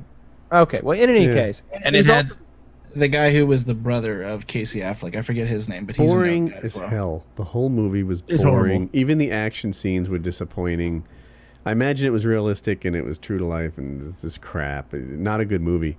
And then we saw Starship Troopers. Not an entertaining movie and not an exciting movie, but a good movie. Well made, great acting, a good story, but it's not a summer blockbuster. You've got to really be able to. The story was good, but it would have been. I would have agreed with you 100% if it was 2 hours. I enjoyed watching those characters interact. I liked that guy who was always fucking everybody, and he was like, "You leave me alone." Like that character, I liked him. He was always trying to fuck every woman who was around. I liked him. Even though he was a little creepy there at that one part, I liked him. He was interesting. I liked Jeremy Renner's character. I liked the sort of quasi-hero worship you were seeing for Jesse James back in the Old West that you would see today in like with celebrities, and you could see that like Frank James was so disgusted by it. Like, you know, I liked those aspects of it. I wasn't blown away at the end of it. I wasn't like, I'd watch that again, and I probably wouldn't recommend it to the average viewer. But if you're looking to see some good acting and a very accurate narrative of what actually happened in the latter days of Jesse James' life, that's a winner. But Starship Troopers, on the other hand, is about killing fucking bugs because the only good bug is a dead bug. That movie was fun to watch. I enjoyed that movie. And that movie had deeper undertones. I was telling these guys, I think I told you this before you even saw it. The first time I watched it, let me make a short story long. When I first read the book Animal Farm, I enjoyed it. It was kind of an interesting tale of sheeps and horses and whatever, you know, rebelling against a farmer and trying to run things on their own. It was only later in school that they taught me it was actually a parallel to the Russian Revolution and the communism coming in and stuff like that. And it was like, wow, now I enjoy this book on a whole nother level that I didn't at first. Starship Troopers, the first time I watched it, I thought it was an action movie about shooting bugs. And then the next time I watched it, as I saw it, I was like, oh, look at this. It's a classist society, a pro-military, a whole nother look on democracy compared to what we do in America. And it was actually a deeper movie, although kind of a candy-coated version of a deep movie. And and I liked it a lot. It was a really good movie. Yeah, I'd never seen it before. You both had, but you were all up for it. Woody said he's seen it like 15 times or some shit like that. Yeah, I thought it was excellent. It held up for 97, and the CGI was pretty good in it. Yeah, there's only a couple scenes where it suffers, where it seems dated. You know, it's when there's that giant crowd of arachnids outside the base. It doesn't look that great there. But in some of the more important scenes where like an arachnid is like biting a person, then they mix CGI with I think they use models. with puppets, animatronics, and such, like real live action stuff, and it looks great because they've got lots of blood squibs. So people are ripped limb from limb. They've got they'll do that quick thing where they switch from the actor to a fake head, and then the head gets exploded or something. And when done right, it comes off really well. And the movie had towards the start of the movie. I'm sorry, I thought I caught a break in there.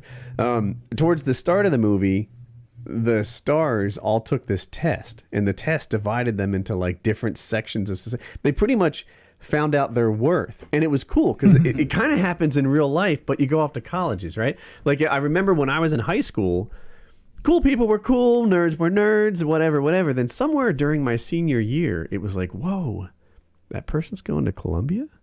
Like, her coolness scale just went up 3 points on a scale of 1 to 10 because now she's an Ivy Leaguer. Before, she was just a moderate-looking like high school chick. Now she's a moderate-looking high school chick headed to an Ivy League school. She's cooler than she was. That happened to them. There was like this one guy, like super jock on the football team, and I'm not ruining much. This happens in the first 10 minutes. Super jock on the high school football team, but he did really poorly on his math skill. And now the other kids are like teasing him, and suddenly he has no future. And he just infantry. He goes in the infantry, and you can tell it's not nearly as cool as a job. And then the girl who did pretty well ends up doing. Yeah, she got like a 97 on her math test. Pilot. Yeah, and then there was a guy whose scores were like off the charts, and he became a colonel or something in no time at all. And but military intelligence. It's kind of what happened in my high school, anyways. Kids were like divided up into different colleges. It was like you could not. It's of course not all that accurate, but at the time, our line of thinking was like who's going where in life, and it was, I don't know. I just saw parallels. Yeah, it's a good movie. I watched it in theaters whenever it came out. I don't remember, with my dad. It's great. You got a couple of nude scenes. You got a great shower scene. In Am I the only future? Everything is wet. Froze there, but I want to recover the shower scene. Are you back with us? It was him. Shower scene's great. Wait, did you say I was freezing, Chiz, or it was Kyle? It was Kyle. Yeah. I was disappointed in those boobs. I think you were too. You even mentioned like, what? I'm sure cosmetic surgery is really advanced at this time. Like those boobs were she was a beautiful girl, and she was really fit, and she somehow had a 50-year-old's boob. Yeah. Flapjacks. Pretty disappointing. She dated Billy Joel in real life. What's that? She dated Billy Joel in real life. Really? The one who like banged him in the tent. Oh. I wonder if Billy Joel was disappointed too. Like, you date her, she's got like a supportive bra on, she's super hot, she seems really cool, she's athletic, and then you take that shirt off. They were that bad. You would just expect better, I would say. No, they were small anyway, and they sagged just a little, but that's they were a rough okay. combo. I don't mind. Is the future? She's a quarterback. Not a gorgeous, fucking like super future football or whatever the fuck they're. Oh my god, yeah. Astro Ball. The most hardcore sport of all time. It involves like American football, gymnastics, and pain. It looks so rough. I love when they do future sports in movies. But yeah, Starship Troopers holds up pretty fucking well to be as old as it is, and it's got some great undertones if you want to look at it a little bit more deeply than just an action film. And if you don't, it's a really good action film with a lot of good actors in it. That held up well. Sequels all suck, though. I don't watch any of the. I'm sorry, Kyle. I keep thinking I see these breaks. It might be the audio and the internet. I wonder how many of our audience has seen Starship Troopers. I feel like it's an old movie that maybe they skipped. Yeah, and I'd heard a lot of I made a joke to Kyle when he brought it up. We were playing Civ. I was like, I'd heard of all these pop culture references you keep making, but I've never seen the movie. Yeah, the only good bug is a dead bug. That's Starship Troopers. Yeah. And they are bugs. How's the new Civ holding up? Do you guys have any more hours in it? I think I see you on Skype inviting each other to play sometimes. It's okay. Yeah, I've played a few games. I I need somebody there with me to enjoy it. I don't enjoy the single player, so we played a couple of games. I beat Chiz. Pretty proud of that. Beat him handily. Rolled in there with some pretty advanced robotics. Chiz, how embarrassing was that? Like I think I forfeited to him because he cheated. Yeah.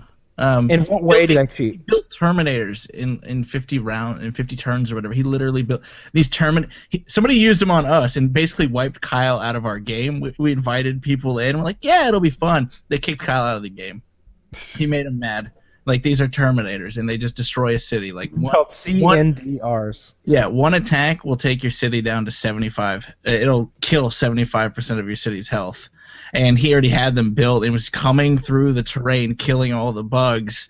There's so many bugs in this game, like so many aliens. That, like, I have my super advanced robots, and they're just marching across the whole continent toward Chiz, killing and ranking up, like, everything in their path.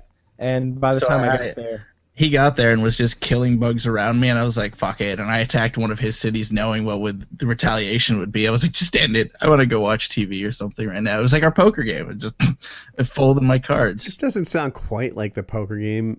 It sounds like... Well, I knew I was beaten. Yeah. And I wanted to stop playing. So it was basically that. I don't know. I don't think you should get it. I'm up for a game tonight if you want to play. I'm going, as soon as we get done with this, I'm going upstairs. The reason I asked earlier what your favorite home-cooked meal was, I haven't eaten today. Like, by some weird circumstance, like it's almost tomorrow. I know. I haven't eaten anything today. I'm fucking starving. I got up. I was going to eat dinner, but then, like, I ended up talking to Chiz, and we were watching some courtroom videos that were pretty hilarious. And then it was time to start the show, and then just the day had escaped me, and I haven't eaten yet. But I do have some hamburger helper upstairs, and I know that, like, Kitty, like, thinks hamburger helper is, like, disgusting, like food. She thinks of it as, like, non-food, and I'm sure it's terrible for you. I don't care about any of that. Like some sort of low-class food. Some people look down on it. Hamburger helper is so fucking good.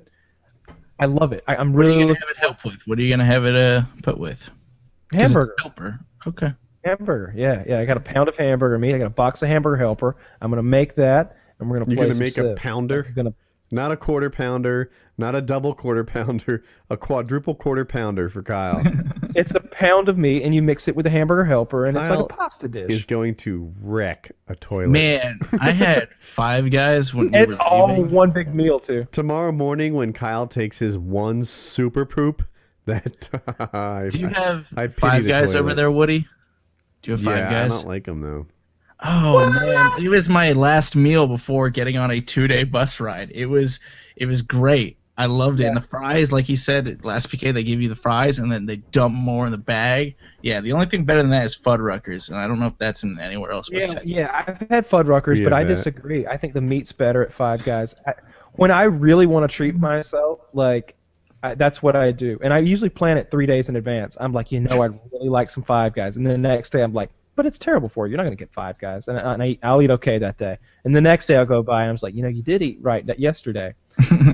It's that bad for you. You still can't have it. And I'll eat right for like 3 days straight, like veggies and water, and cut the soda out too. And then the fourth day comes around, and it's Five Guy day. And we just cancel that 3 days worth of work right there. I go so far as to turn my heat seater on and bring a thermal coat to throw over the Five Guys meal so I can eat it at home when I've got my bottle of ketchup, which I keep. Goodbye. Just What's left of a bottle of ketchup? French fries are like my favorite food in the world. So, and Five Guys French fries are like the best. I feel lucky that I don't even want this.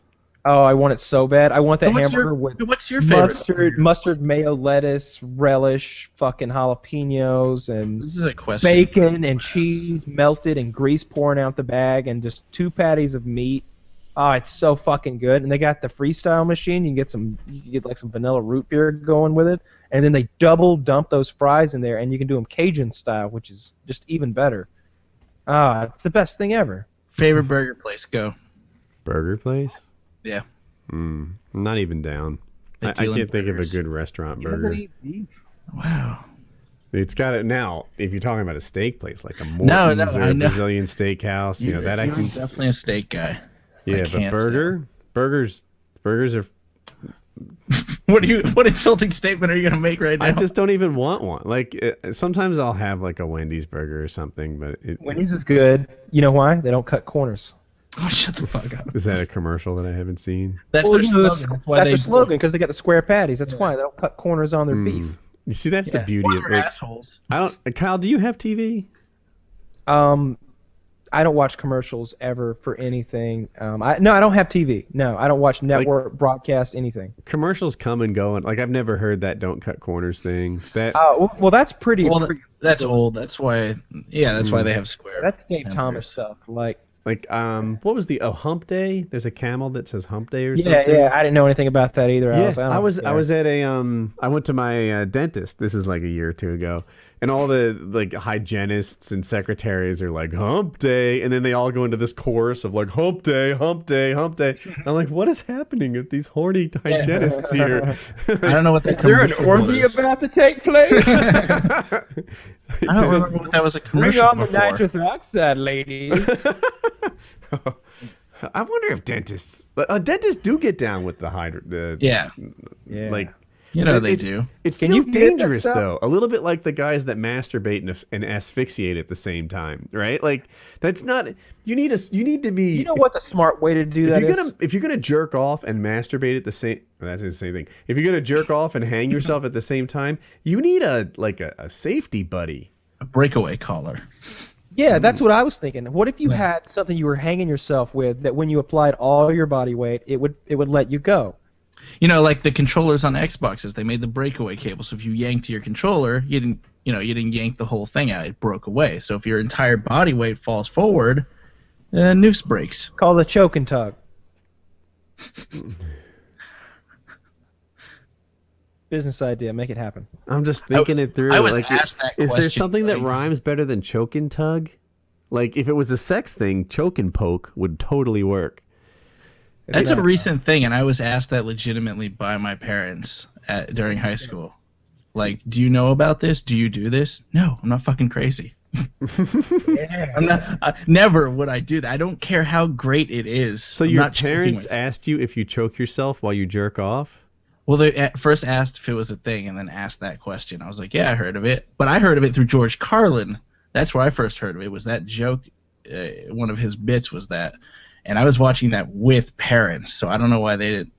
I immediately asked it. Was it David Tanner? Who's the guy that did kung fu and killed himself doing that? David Carradine. David Carradine. Yeah. That's. I think that was where I first heard of it. Because he that killed was himself. like 4 years ago or something. Or David Carradine. Seems like more than that. Not really. There's a premise of a Robin Williams movie with that whole thing. I'm sure it's horrible. It was pretty fucking bad. See? It went straight to Netflix. It's really bad. Oh, okay. So David, I just think this guy died more than that. 2009. Oh, wait, that's his spouse. Oh, yeah, you're right. It was 5 years ago. Fuck yeah. America. Thanks. It seems like it'd been longer. Well, that's great. He died in Thailand. Yeah, I remember that. They're like. So I went to Dominican Republic, and a handful of people, like in the comments section, accused me of just this isn't a surfing mancation, this is a sexcation, which is a thing that people do. Dominican Republic, I'm told, rivals Thailand for like prostitution, and I didn't know. Our first trip down there, I've said this before. My buddy sat next to a guy who was going on a sexcation. And he started giving my buddy like the whole lowdown, like how much it costs, how it works, whatever. And then because we were aware of it, we kept seeing it, like really hot, like 19-year-old girls. And the Dominican Republic doesn't really have an official race, but a lot of them are I guess what you'd call black, but they're like Caribbean. But anyway, Really? So you'd see these like silver-haired, wealthy-looking 60-year-olds with these really attractive black like 19-year-old women, and you just like spotted one. That's a sexcationer, right? There's no way that that's a natural couple, like some pot-bellied American guy and this Dominican Republic girl just really hit it off at the beach today. And when you hire Dominican prostitutes, sometimes they'd be together all weekend long. You know, it's not just like America where you'd be together for a couple hours. They commonly. Is that how it works in America?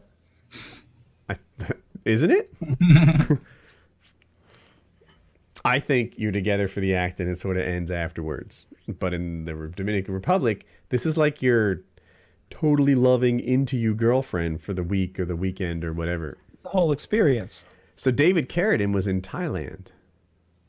Which is weird. Why are you doing that in the what I now know is the second greatest place for poon? Why are you doing that to yourself?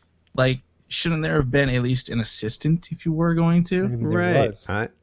Maybe there was. Then that's fucking awful if there was. She did not do her job right. Rush Limbaugh got caught going to Dominican Republic with a suitcase full of Viagra. Fucking Viagra. He had painkiller, like Oxycontin and Viagra, and he's on his way to the DR. That's his cocktail. I want to be numb and hard. I'm gonna party like a 60-year-old tonight. Is that how 60-year-olds party? Oxycontin and Viagra. Needs a cabaret to go with that. He knows how to get down, I guess, huh? Oxycontin and Viagra. Kyle, do it. Do what? You typed it. Do it. Take your shirt off. I made a PKA subreddit post. Oh, I saw that. That was ridiculous. So for those that don't know, I guess some guy was just lying. He's one of the guys. So some people make like animated versions of the show with like tidbits of it, and this guy had been one of those people, and he went on the subreddit and he basically told a complete lie, a falsehood. He said that we had directed him to stop making those because we didn't want him to anymore, or something like that. And it was all it could have been. All I can imagine it was he was trying to drum up a bunch of drama and get more attention to his shitty animated version. Like, the real issue is that he's not very good at what he does, and not many people watch because of that. There are some good versions of those, and we like them, and we always encourage people to make those things. In fact, like, I almost feel like it's like one of those Archer memes. It's like you make a good product, you make a good animated version of us. Do you want a job? Because that's how you get a job. Like we'd love to find someone who was good at doing this, but there's just and we don't have any ill will towards the people that are bad at it. Knock yourself out. No, they can do it too. Whether you're good, bad, or ugly at it, feel free. But this guy was just a fucking liar. So yeah, and he frustrated us because I guess he went to the PKA subreddit in an attempt to drum up hate towards us. Yeah. Saying, if you go to his channel, you're gonna get some bad animated content. So he told everyone that the hosts told Chiz to tell him not to do it. And a lot of people, I guess, assume that I was the host that said it, which wasn't true at all. So I checked with Chiz, and I was like, did you ask this guy to stop making videos? And he's like, no. Not only did I not ask him, but I've never even talked to him. Right? Didn't you just say you were going through your history? Yeah, to double verify, I've never spoken to him because he's reached out to me, and I just don't want to talk to him. And I checked Twitter, Reddit, and my email. I've never had an encounter with him, let alone telling him to stop doing what he was doing. I didn't care. It's like the I'm not thinking of you thing, Right, yeah, the Mad Men scene. Like, what does he say? I think very little of you, and then the guy's like, I don't think about you at all. Something like that. It's not that we dislike this guy, but he I dislike him because he lied. Yeah, now. Yeah. Prior to the lying thing, it was like, knock yourself out. Best of luck. My first video was no great shakes either. Whatever. We're not, going to sit there and promote you and stuff because, I don't think he asked us to or anything like that either. I don't want to get off. I felt like he kind of did. Like, he would tweet me all the time. He would ask for promotion. Tweeted me, he emailed me. And I never did anything negative toward him, but I often just felt like the moment just... It wasn't good. It wasn't content that you wanted to share with your fan base because you didn't think it was up to par, and that's how I feel about it as well. Like I said, if you want some bad animated content, you can go to his channel and watch away. If you want some good content, good animated content, you just go to Crunchyroll.com. There you go. /PKA. Absolutely. What was I going to say? Yeah. So now we're a little bit frustrated with this guy because I guess he's trying to drum up drama and hate. And I know I didn't say anything to Chiz, and Chiz checked his Twitter, Reddit, and email history and made sure he's never spoken to this guy at all. Why would he do that? I don't know. There was a person who pretended to be a $500 Patreon member saying he was unhappy, and he was not a $500 Patreon member. I don't know if he was a Patreon member at all. But there are some people who are just trying to create trouble, and it's frustrating. Yeah, it's not cool. Yeah, stuff like that is what chases the hosts away from the subreddit. It's like, this is just. Oh, and by the way, everyone believed him. Everyone boarded on that bandwagon. Real fucking quick. Everybody on the subreddit was like, I don't like the hosts anymore. I don't know what the problem is. Fuck those guys. Why would they? It's like, we wouldn't. This isn't home court. It doesn't feel like home court. Yeah, it's not home court. No, it's just that people there are quick to believe negative stuff, and it stinks. So and as soon as I made a post, I finally broke my silence, and like so many of these little drama things that created it, I just think if people knew the truth, then they wouldn't have any trouble, or I wouldn't have any trouble, and that's what got me to finally make a subreddit post. It was like, we never talked to this guy. Mm-hmm. So, silly people do silly things. So moving on to what? Go. Your favorite home cooked meal. What is your favorite meal from home or non-restaurant meal? Comfort food. It doesn't have to be like special event. Like, what's your favorite meal that you have? That I have to make myself. It would be chicken burritos. Grill up some chicken breast, slice it up nice, get some nice shredded cheese, some avocado, all that, and grill the burritos too. I don't like them. I don't like soft burritos. I grill them myself. A little oil on there. It's nice. That sounds good. I like Thanksgiving dinner a lot. I like the turkey. I like the dressing, the gravy. I like deviled eggs, all that stuff. Thanksgiving is my excuse. So I remember I was watching a Wings video, and he was like, I've been really good on my diet. Yeah, here and there I have a few extra plates, but, otherwise I've been good. And in my head, I was like, whoa, back up the train. Extra plates? Like, I never have it. If I fill the plate all the way up, I know that I'm being bad. I have extra plates of meals sometimes. Thanksgiving and Christmas. I'm gonna put that entire box of Hamburger Helper and that whole pound of meat. It's gonna be delicious. But you mentioned Thanksgiving. I'll have an extra plate on Thanksgiving, and I'm looking forward to it. I've been looking forward to it for months now, since before the PKA survival trip. It was like, it's July. Thanksgiving's not that far away. I'm gonna start for a week, but I'm gonna eat like a week. Do you do the turkey sandwiches like days afterwards?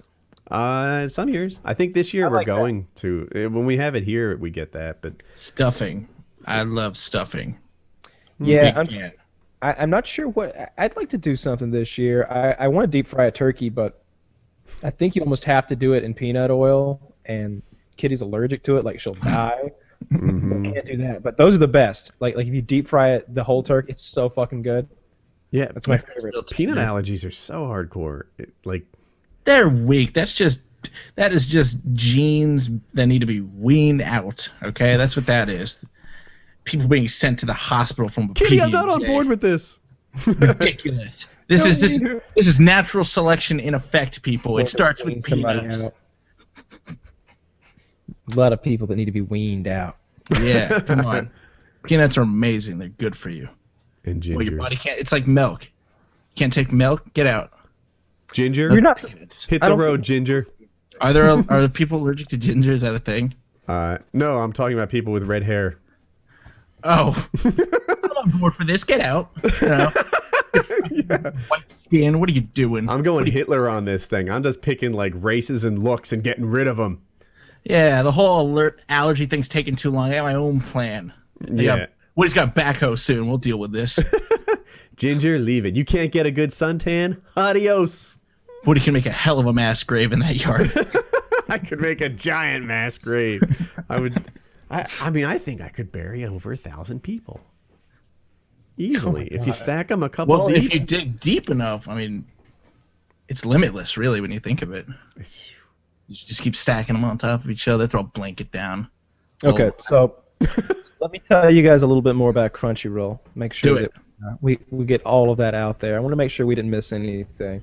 So, so some of the benefits, obviously, they wanted us to mention that it's not like getting it from some sketchy torrent site or something like that where the quality might be bad. And the dubbing, I would imagine, is a big issue. They mentioned it here, and I was trying to watch the Raid 2 last night, and it was poorly dubbed, and it just ruined it for me. But at Crunchyroll, they've got everything professionally dubbed. It's even, I guess, some of the episodes that are from Japan, they're up within an hour of them airing in Japan, which seems ridiculous. Does that mean that they're in there, like, dubbing those things, like, as fast as it's being aired and then getting it up on the site? They got a team of dedicated people over at Crunchyroll to give you the content you want. That's pretty cool. So, and I guess they'll work with any device, 1080p, phone, tablet, television, your Xbox, Apple TV, Roku, whatever. And I'm not. One more time, Chiz. What am I starting with? Which anime am I starting with? Ruby, Attack on Titan, and Naruto. Which one's the one with the monsters? Because that's the one I really want to watch. I would recommend the monsters from Ruby. All right, we're going to be talking about that next week. This thing is $6.95 a month. It is the Netflix of anime. It is an ultimate anime experience. But I think if they use if you go to crunchyroll.com/pka now, you get it for 30 days for free. I'll get a link in the description and an annotation on your screen. You can click on it. Yeah, so you get a month of free anime. Just like I think it's very similar to the months of free Netflix that we've done before. But come and try this thing out with me. I don't know much about anime, but I guess I'm going to learn. But now you can learn for free for at least the first month. Yeah. All right. Watch the anime you love the way it's meant to be watched. High quality, no ads, anytime, anywhere. Only at crunchyroll.com/pka. Join us today. Nicely done. I like it. Yeah. Smooth. Oh, has anyone here played Advanced Warfare? God, no. Kyle? No. Apparently our Xboxes are going to arrive in 4 days, so I'll probably play it then. Yeah, we're getting Xboxes. I was going to do it on PC, but then when he said we were getting Xboxes, I figured I might as well just play it on Xbox. It's what I've always done. Am I getting an Xbox too? I'm just curious. Yep. Oh, no, really? I left you out. I cut you out of the deal. Well, I have an Xbox, so I wasn't sure if I was getting them. Why don't you give? You need extra. You need more eBay items, baby. There you go. You might want to keep this one though, and you pay the other one. This one's nice. Does anyone want a signed Woody'sGamertag Xbox? Just saying. Yeah, you can give away your sign it. Do something with your current one, but the new one is pretty pimped out. It's the Assassin's Creed special version, right? Yep, it's the Assassin's Creed Unity bundle. It comes with 2 recent Assassin's Creed games, one of which is co-op. Yeah, I've never had like a special edition Xbox. I always got the cheap ones. It wasn't until like the last Xbox I bought that I actually got like the good one. So this will be good. I'll start off with the Xbox One generation with a good one. What do you got under your pit right there? What do you got? Holes under your? No, other one. Oh wait, no, both of them. I think they're ventilated. Yeah, he has ventilated. Your armpit smell? Yeah, they're like little fish hole things. They have like probably metal circles, right? Yeah, metal circles. Yeah, those things.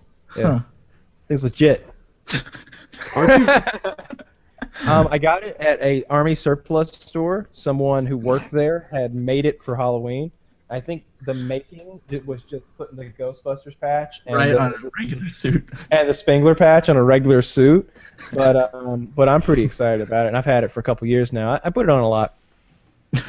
Is anyone else excited for winter? Fuck yeah. Yeah, I like winter. I like my winter wardrobe better. You mean my mild? What is your spring? Fuck yes. I like every season. I like winter drinks better. I like winter clothes better. I like everything about winter. It's fucking cold, so that keeps a lot of the weird people in our society inside where they belong. Yeah.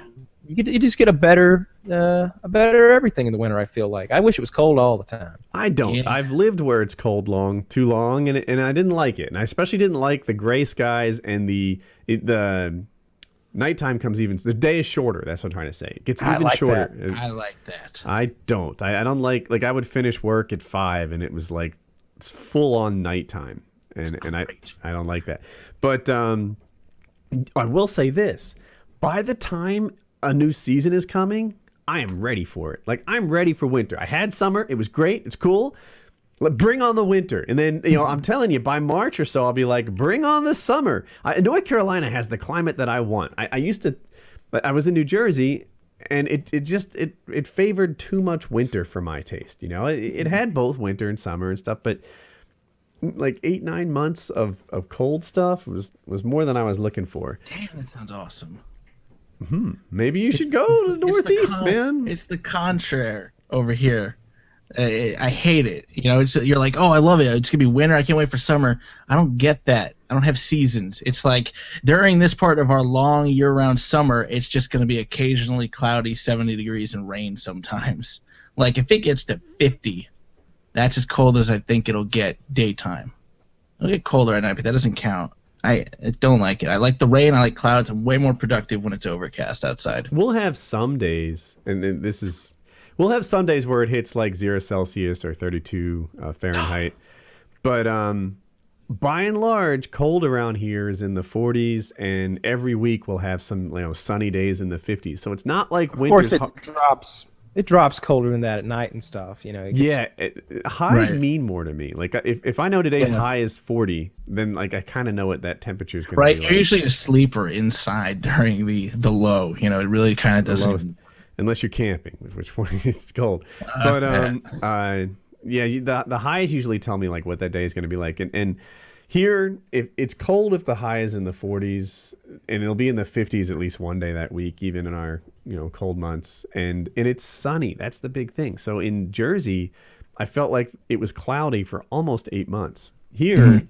So what if it's 49? Like the sky is blue, the sun is shining. It's not a bad day. 49 is, I'm guessing, like 6 or 7, 8 degrees Celsius. And it's just I'm ready for winter. Bring it on. I can't wait to plow snow in my new tractor. My giant 10-minute walk of a driveway. Rare snowfall over there. They happen once every 3 years. I said that. I think I was exaggerating. I think every 3 years you'll have 0 snow, and maybe every 2 years you'll get like a couple inches, to where like it's worth shoveling and stuff. Okay, winter does sound nice, but it's certainly not like the foot and a half of snow. Try it one day. When it snowed, I think it snowed twice. Maybe 3, and I don't remember, but twice in my entire life in California, and people lose their shit. We canceled class. We ran outside and played in what is snow, which is the kind of snow that when you touch it, it turns into water immediately. That's not snow. That's bitch snow, and I don't sign up for bitch snow weather. I hear you. So when I was in Jersey, it would take a good like 6 or 9 inches of snow to cancel school. That was the deal. If you got 3 or 4 inches, then you were going to school. Here, they have canceled school in North Carolina when snow was forecasted but didn't arrive. They're like, you can't handle this. We're done. What if everyone's at school and shit hits the fan with snow? We don't know what to do. Yeah, they just... A preemptive strike on snow. Exactly. Yeah, if they think it might snow that day, everyone stays home. There was Hope was in elementary school, and Jackie wisely had us pull her out. Because it was snowing, and she's like, oh, it's going to be really busy and slippery and stuff. Let's just get her now. We'll pull out of school like an hour early. Well, all the other kids had to stay the night. They literally like shut down the buses, killed traffic. You can't get your children. This baffled me. Like, wow. I've got a 4-wheel drive truck, and there is 2 or 3 inches of snow. I'm getting my children. Like that. It's not a thing you can do. You can't just keep my kids. Right. So, but yeah, they kept most of the kids and didn't give them back, and they slept in the gym overnight because of like 3 inches of snow. For you guys in snowy climates, how messed up is that? 3 inches of snow and they wouldn't let you come home. It's nothing. See, on the flip of that coin, we don't have snow days here, obviously, but we will have spare the air days where it is so fucking hot and smoggy that it is dangerous to go outside. That's awful. Yeah, join that club. In Ocean City, New Jersey, we had hurricane days where, they'd like evacuate the island. I thought you were going to say you had diaper days. That smells like diaper shit, so we're just not going out. You have that Jersey How smell. many diaper days do you have a year? About 180. I didn't see where You you were don't get going. much done. I did not see where you were doing the diaper day thing. I was like, what does that make sense? Oh, because it smells like an asshole over there It smells all like the diaper time. shit. It does not. It Sort smells of a baby's poor digestive system trying to work its way through pineapple baby food. That's what it smells like in New Jersey. Most of the time. That ocean breeze wafts Jersey smell through the state. Well, at least the women are good looking. The women are pretty good looking. Yeah, They're better looking than Boston. Yeah, well, not a high bar. What was I gonna say? I want to take you to Ocean City, New Jersey someday. You'll be like, Woody, this is a fine town. Like from the drive to it, it's nose pinching. I'm sure everything's fine when you're like Ocean City is a upwind. pit stop if you're going through New Jersey. It's the only You're like area you can upwind from breathe. wherever you guys keep the diaper shit.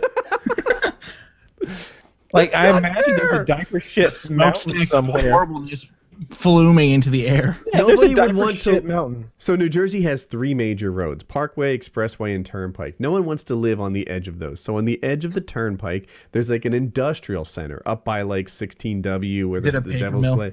And it might be a paper mill. It's some sort of factory that belches mills are stench horrible. into the air.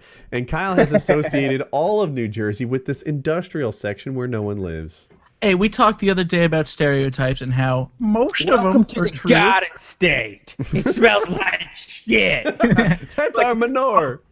We're growing piles of shit. What do you Oh, expect? and guess what? It'll cost you $25 to drive through the shit. Don't like it? Deal with it. Like your eyes start watering, you're like shelling out quarters at the turnpike. Like it's a real operation you guys have Just going some on. like You poor basically money strong-arm attendant who's gonna people. die at 32. You are strong-arming people for money to not endure the smell of the That's state. right. If you want to pass through the state quickly, you'll pay extra. It's awful. I just remember like I was surprised it didn't wake Woody from his slumber over there. Nothing will wake up that bear. Nothing Gamma will wake. Labs will. Coupon code Woody.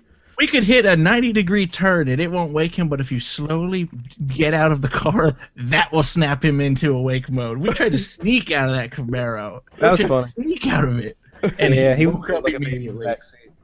Meanwhile, we're laughing, taking turns, going fast, and he is knocked out. I haven't heard anything from him. Yeah, in his like 10 head. minutes. He was doing this. He was like, it was like Weekend at Bernie's. Woody wasn't contributing for like 10 minutes, so I looked back and he's passed out. It was a very tiring trip, and I'm all, hey, you know what? So when I was 19, the idea of sitting in a couch and falling, or sitting in like a recliner and falling asleep, sounded boring and dreadful. You know, doing shit. You get a little older, a comfy chair. That's a good time right there. Recovery naps. There's no better way to spend. I'm just like, you know what? Yeah, right now. I can't tell you how much I'm looking forward to this hamburger helper. That's that kind of moment for me. It's some sort of actually it's not hamburger helper. It's like it's something else. It's a different brand, but there's some cheese sauce in there and some noodles, and I got the good ground beef, and I think I've got some Mexican cheese in the fridge. I'm gonna put that on top. Thinking about making a burrito out of the whole thing. That'd be hardcore. That would be amazing. if you Yeah. did that. That would really class up the hamburger helper stigma. I think so too. Yeah. I'm just so goddamn hungry. Well, that's what happens when you don't eat all day. So we recorded PKN earlier this week, and through no fault of our own, we lost the audio in the recording. God's And, will. Yeah, act of God in that case. And it was one of those things where we weren't aware that we had lost the audio for sure until like 2.5 days later. And booking Taylor to get on the show was kind of a hassle anyway, and we were just kind of downtrodden by the thing. And like by the time we'd realized, it's like, well, shit, PKA is getting recorded in like a day and a half. Like it didn't make sense to like, you know, to try to make it up. It just if we'd found out immediately, like if the audio had failed and then we're like, oh shit, we don't have audio, we'd have redid PKN. What was it, 14? Yeah. Yep. The lost show. But it didn't work out like that. We weren't able to do it. So sorry about that. PKN. God just doesn't like Merca. Yeah, we went Yeah, all out and worked around Merca's schedule and tried to make it a great show. I think in my recollection of it is it was a normal show. I didn't think it stood out as good or bad. I don't recall. I thought it was pretty good, to be honest. I think it was good to have Merca there. I don't remember what we talked about very well. I just don't remember. Yeah. Like I enjoyed doing it though. I remember that. So was it like losing PK 152? that was good. Cut to the heart right That there. was a good PKA. We had That was a that good guest on PK. there, that Brandon Lee guy or whatever. Although he didn't want to talk about like backroom like gay sex or anything. Like he got suspiciously uncomfortable about that subject. I thought because we suggested that like maybe men in Hollywood sometimes are in a backroom scenario where like a casting couch scenario where like maybe something physical could be expected of them to gain a role or a part on a show or something like that, and he was just very, I don't care for that sort of thing. It's very terrible that happens, and the blah blah blah. And he was just like, no man, we were just wondering, did it ever happen to you? And it's like it's just an abomination. He wasn't fun, and you like, I don't mean to tear the guy apart, but like there were a couple times where like I referenced him being a giant star. What role did he play? He was the Arrested Development, right? He was Arrested Development, and he was. I'm trying to say. He was the adopted son or something. Yeah, come on, Asian. That's what I'm looking for. I had Oriental in my head, which is like racist, and you can't say that. And I'm like, he was the God. you know, and I was half ready to like do the eyes, you know, like Oh my God. like none of these are good ideas. He was. I like how you're telling us like it's better, your process of how your brain works. Like I was gonna say Oriental, too racist. So then I was gonna squint my eyes like this. And then I was going to still call him a racist. gook, but I'm not even sure where he's from. So does gook even apply? I was gonna ask, did he play in a Godzilla movie? Is that too much? No. So all Is these he a- horrible things, but I didn't do any of them, so don't give me shit. No, so he plays the Asian adopted son who has almost no lines in Arrested Development. And you know, I was like, you know, do your friends treat you differently now that you're like a giant movie star? And rather than be like, you know, kind of have like one role on a show that, you know, like a couple it was like, yeah, you know, some of them, you know, that like he really was Brad Pitt. And it was like, wow, there are YouTubers who are much bigger stars than he is. I would argue I'm only Woody's Gamertag, right? I have what, 300 and some million views?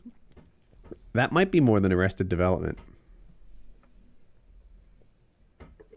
Yeah. I don't know about that. Is he in every episode or like No. just a couple? He's Oh, well, probably then in like you 8 keep him on episodes. that. I mean, He also had that jerky sponsorship, which was nice. I don't. Wait, what are you talking about? But yeah, like Arrested Development, I mean, it got canceled because it wasn't getting views. I think like 800,000 to 1.5 million or something people were watching it a show. Now there's replays and all that fun stuff, but if he What was if on, YouTube did that? What if you didn't get enough views like you once did in your heyday, and they just cut your channel and all of this? that would suck. I think they might, like in terms of like the promotion and related videos and stuff. Like you know, you definitely like if you're who's on top right now? I don't know. I'll say Jenna Marbles or something or whatever. That gamer guy, PewDiePie. If you're PewDiePie, you're related to everybody's videos.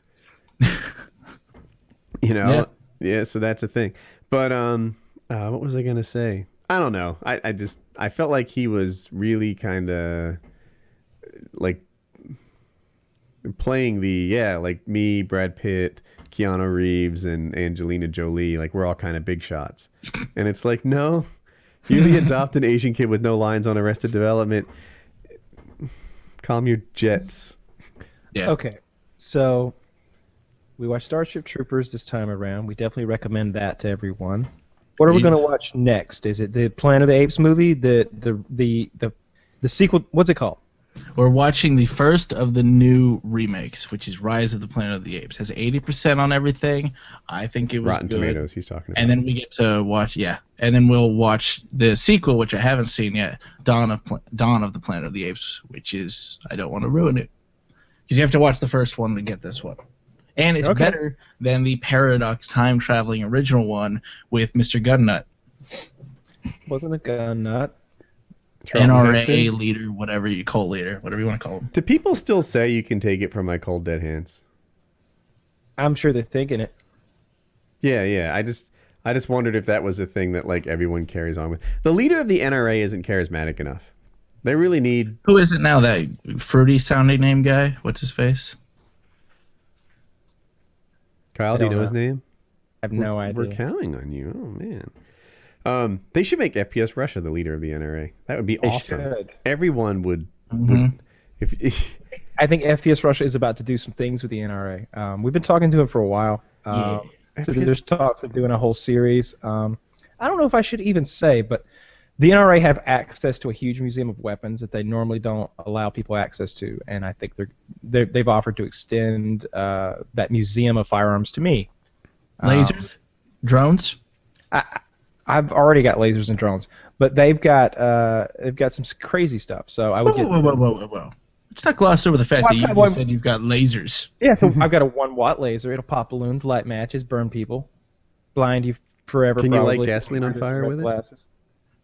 I don't think so. No. Remind me to circle back to tractor talk. I got a question for Kyle.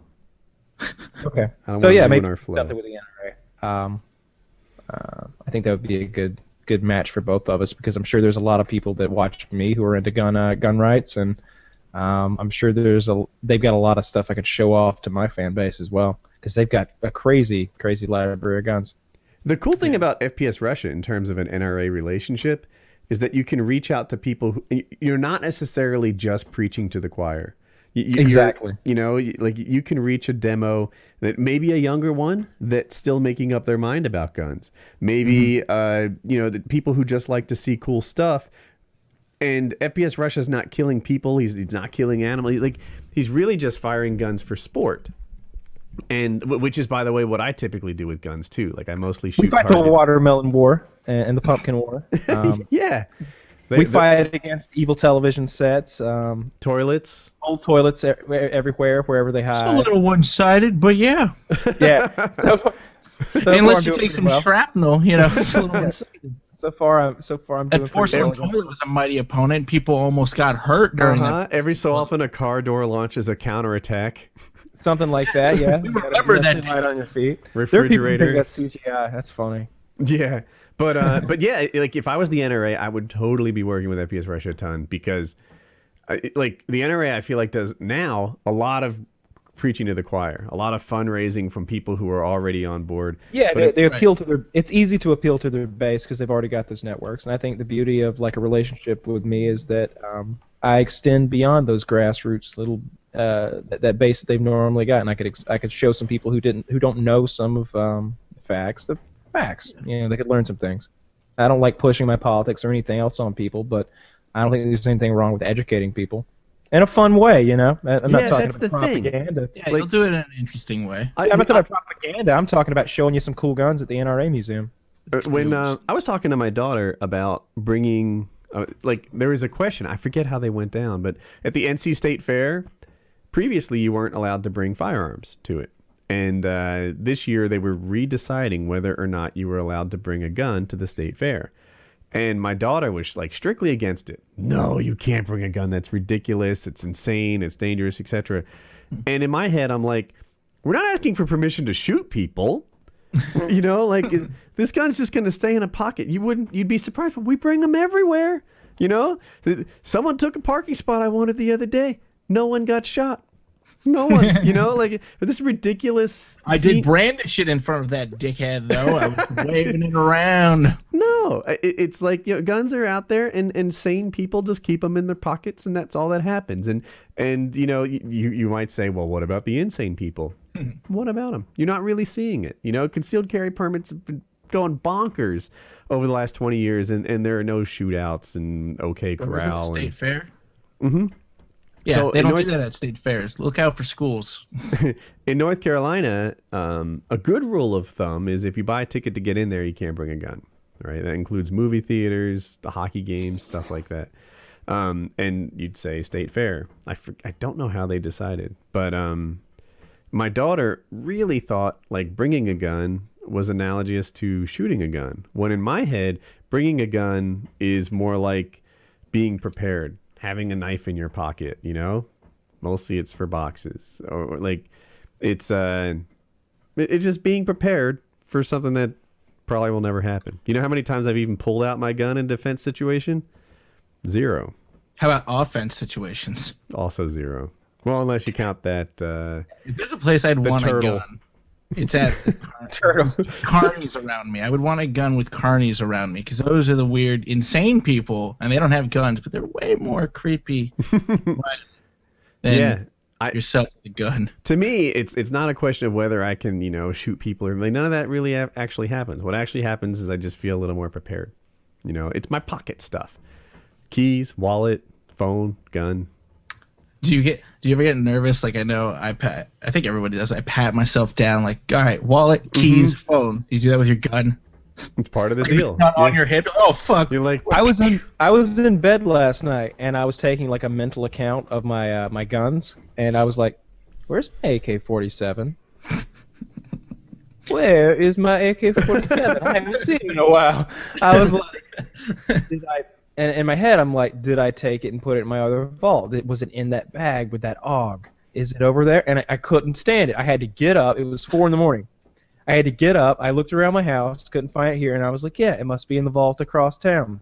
Got fucking dressed, went across town. We'll go in there. Doot, doot, doot, doot, doot. Open the fucking vault. There it is. I'm like, all right, I can sleep now. Close it back. Lock it up. Drive all the way back home and go to fucking sleep. It was irking me. I was like, I haven't seen it in a while. I didn't lose that shit, did I? That's the thing. When you own guns, like at least in my head, so you have too many for this perhaps, but I can tell you where every gun is and even in what direction it's pointed right now. Every single one. I know where all the piles are. Yeah, I just like you have to keep careful track of firearms. So, Kyle, silly tractor question. Yes. How do you store your fuel? Do you have I'm thinking about it. Like I would have, like, okay, 5-gallon jug of diesel weighs about 40 some pounds. That's one option, but I'd need several of them, right? And they're kind of hard to lift. The fuel is like on top of the hood, so you'd be lifting it like. Go on. So what you do is you've got your diesel. Get a metal barrel. 55-gallon barrel. Yeah, and fill it up with diesel. And then what you can do is you can either get a pump for it, like a handle that you pump and it pumps it out, or like a really quick makeshift way to do that is you run a hose down into it, and then you take like an air compressor with a blower attachment on the end, and you blow pressurized air into the container, and that pressure will force the fuel up and out of the hose and into your tractor. That's one way to store some. Yeah, I was looking at them at like Tractor Supply or Agri Supply. They have like rotary pumps that you just sort of spin and it, I guess, pumps it out. But You're not wasn't going to need that much fuel, to be perfectly honest. Like if you go buy like 10 gallons of fuel, like that's days and days and days. You could do a lot with 10 gallons of fuel. That's what I was thinking too. Like I would like in my head, I'm like, I think it'd be cool if I had like a 55-gallon drum and I was ready and I had like all the fuel I needed and I just like kept enough around. But and also in my head, I'm like, is this ridiculously overkill? I'm not a farmer that needs like even 50 gallons around. Like that might last me. It doesn't keep forever either. I was gonna say, does diesel expire like gas? Diesel expires like I don't know. It's a year or 18 months or something like that. Like it's not even that much time. It's one of the real issues with a lot of people's zombies defense scenarios. Really, their fuel ages. Yeah, you got to. Well, you've got to use some sort of what do you call that? Is there a conditioner of some sort? Well, no. There's some engines will run on vegetable oil, like biodiesel. Biodiesel. Yeah, you want to go biodiesel because I feel like you could continue to create that on your own. Like you wouldn't want to like rely on old stores of diesel. Interesting. Because it goes bad. Another question is, how much diesel am I burning? I think you can dump biodiesel just in a regular diesel engine, right? I don't think so. In an older diesel engine, you're definitely right. In a modern one, I don't know. Like they just got more and more picky about their fuel. And a modern diesel engine requires like ultra low sulfur, like roadworthy diesel. That's even true with modern tractors. But I actually got my tractor is from The new ones that are coming out now have these like special particulate filters and regen things. And Kyle, you're familiar with this? Yes.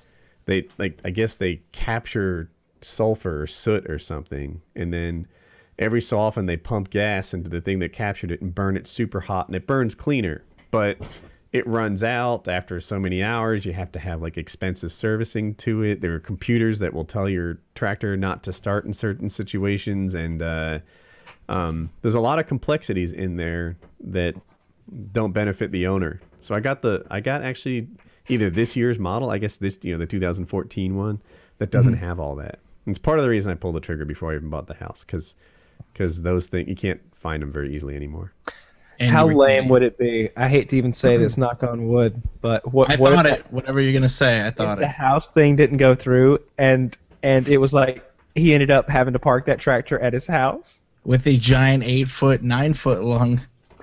And then the neighbors would just keep complaining, so just to fuck with him, he'd cut his grass with it. His yard would be done in 2 minutes. like one big, just like half circle up into your yard, slinging rocks. Turn my fence into mulch. Just fuck them. Let the dog run wild. Oh, that'd be so lame if you had to do that. Oh, nobody would talk shit or phone the home. I guess you'd take it over to where you used to store your buggy and put it over there. Until I sold it, or yeah, you could hang on to it. Like no, your future has a tractor in it. Yeah. We're talking about a scenario where like that house doesn't work, but you have to continue on to another house. You certainly wouldn't want to try to sell that tractor. And then buy another one later, Yeah, you don't want to be doing all that. I'm looking forward to your tractor videos. I don't think the risk is that high. We're literally talking about right now. I'm just doing the math. 12 days. 12 days. Great. The last of the negotiation was what they're going to fix. Like some of the HVAC ducts needed to be replaced or something like that. We agreed on everything. It's over. It's all over but the check writing. So that's great. Yeah. It better freaking go through because I'm very excited about it. Yeah. No, I'm sure it's fine. I didn't say anything because I thought if you want that stump taken care of, you just let me know. Dude, there's a stump. It's big. I don't know if people are interested in this, but it's dug out to the point where I think it's deeper than my belly button. Like if I stand next to the tree, and whoever was trying to pull it just quit. Man, that is no joke. We had a weeping willow that was probably 10 years old. Mm-hmm. Took a bobcat in the neighborhood to get that thing out of the fucking ground, man. It was a huge stump. I think we should blow it up. It's horrible. That would be easy. But where's it gonna go? Like an explosion big enough to move this stump is unpredictable. So we're gonna blow it apart. We're gonna cut a hole under the stump and put the tannerite inside of it, and then we're just gonna blow it apart. But why not force the explosion under it up? I'll show you aerial pictures of the stump. From aerial picture. Wow. Okay. From Google Maps, right? I'll be able to find it, and you'll see. Like I'm not worried about my house. It's a big yard. Even though it's on my property, I don't even think I'm the closest house to it. I think, but I could see shrapnel like landing in a neighbor's place. Is this the neighbor that helped you out, or a different neighbor? It's a different neighbor. Well, we didn't sign any deals with this neighbor. If a stump flies through his window, be it. The neighbor that helped me out and saved me a lot of money on the cable installation, the gun range will not be pointed at him. Not at all. Nope. You get free front row tickets. You can use the range. I'm telling you, if you get your suppressors, your neighbors won't even know what's going on. That is fucking quiet. The odds of that being in my future are 100%. Like that's the thing. I shot mine in my backyard yesterday, and I wasn't even worried about anybody hearing. Like I've got neighbors really close, like in the backyard. Oh, this is your personal backyard. Yeah. It's totally quiet enough to shoot there. I was just shooting some soda bottles in the backyard, and it's like a BB gun. Like my potato gun that I commonly shoot outside, and nobody complains, is much louder. Every gun should have a suppressor built into it. I can't pronounce that word. Is it integral? Integral. Correct. Yeah. Integral. I don't know why. It's right there with actresses' names. What about transcendental? Transcendental. Woody? Transcendental. What is this word? Like transcendental meditation? Wait, like what? Wait? Huh? The meditation. Transcendental meditation. Oh, I'm sorry. I'm heterosexual. Oh my god. Okay, never mind. Yeah, no, look I'm this not up. familiar with Oh, right. transcendental. Spirit. Yeah, that gay meditation I'm into. That's what, Are you into meditation, Kyle? I didn't know this. absolutely not. Did you ever Oh. watch that spirit science video I sent you, Oh, Kyle? it's so bad. Woody watched like 20 minutes and pulled out because he doesn't have an open mind. So bad. Even if you even if you don't want to buy whatever the person is selling, if you took it as a fiction story, it is still a good fiction story. Do you know the title of the video? People might want to hear this ridiculous. Give me a minute to look it up while Woody rants and raves about it. Oh my god! So they start off by saying that like the pyramids were built by aliens who flew from spaceships, and you can tell because the pyramids all point to like the same place in space, and that some of it got to be Scientology level bullshit where like people have a chakra and that chakra was oriented to something else. Kyle, did you see this? I didn't watch that. No. Oh, Kyle's smarter I than got me. it. Well, here's the link. But I mean, it's called. Just search spirit science and it'll autocomplete the human history movie. Here, it has a lot of views. Yeah. Now you can see the title, Spirit Science 12, the Human History Movie. If you watch this pile of horseshit, you will finish slightly dumber than you started. It's fantastic. See what happened to Chiz? Like if I was to believe in some bullshit, one of the faiths, it would be this because there are some sciences applied to it, whereas like Catholicism just says it's fake. I didn't say I believe it all, but if I was to pick out, there was some good science applied to it. When he first watched it, he believed it all. He I was just did. like, this makes That's so how much good the perfect. indoctrination was. The indoctrination. I Hook, watched line, it again. and sinker I watched it this 3 guy. times. It's You're gonna end entertaining. up in a cult one day, Chiz. We're gonna have to come get you. You're gonna be in a sweat lodge somewhere in the desert. But my All chakras fucked will up all on be centered. peyote. Kyle, we All need to fucked think up on ahead. We peyote. need to start a cult and get Chiz in it. My chakras will all be centered. Cults are fun. Kyle, sometime later when Chiz is not on the call, you and I are going to invent a cult and indoctrinate this guy because he's easy peasy. Are you selling chakra stones? I'll buy chakra stones. Yeah, dude, I have like 12 chakra stones in my yard. Will they center my chi? Yeah, they do. They're Sold. totally chi centering. They're Sold. $30 a pop. Covered in dog piss, I bet. That's nitrogen. It centers your chi. It's good. Breathe it in. Breathe it in. Suck it. Pheromones from the dog will Smell the elevate your ammonia. senses. That's good stuff right there. Ammonia. It's an entertaining watch. So did you see that guy murdered that woman and then posted the photos on 4chan? Yes, I did. Then It was led a the real police on like murder. a chase, and it took him like a day or two to catch him. The guy, he murdered her by strangling her. I believe And so. I read it quickly. Like it's if you guys have ever read 4chan, if you don't know 4chan at all, basically it's a site where what you post disappears in like 15 minutes or something. There's no logs kept, and because of that, people write some really messed up stuff. Like there's some child porn on there. Apparently, every now and then there's a murder on there. I don't know of any other murders.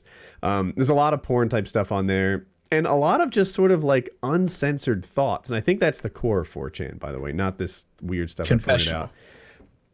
Confessional, but even like, like unnecessarily angry type stuff. On 4chan, like pretty much they all refer to each other as like faggots and niggers as a way to sort of desensitize that word. But it's like uncensored, no consequence talk and action.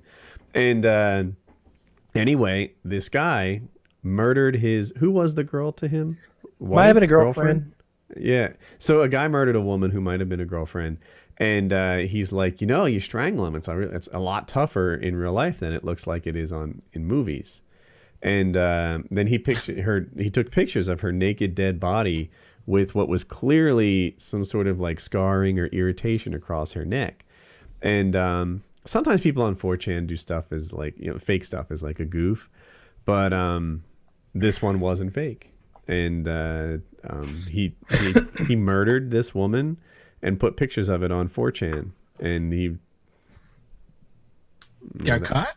Yeah, they got him now. Kyle knows the follow-up, but was it hard to catch him? Like, how'd this work out? He evaded police in a high-speed chase at one point, but I think they got him now. They do. How did he get to that point though? Like to where you've killed someone, uploaded their he killed their posted picture, and then I think to like prove that it was real, he was like, just look at the news, and then like oh my god. And then after that, like the authorities got involved on 4chan, and of course there's the typical silliness that 4chan loves when no one understands what 4chan is. It's a bit difficult to describe to a layman. Mm-hmm. I never had clicked on a link until I saw some ISIS people shooting people in the head. 4chan isn't a thing, isn't an entity. It's like Al Qaeda. It's a distribution. That sounds like a good. No, what he said sounds like a good analogy. It's not like an entity. It's just kind of a.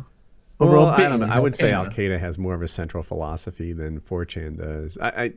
It is hard to describe 4chan. I feel like anything I say would be torn apart by people who are more passionate about 4chan than I am.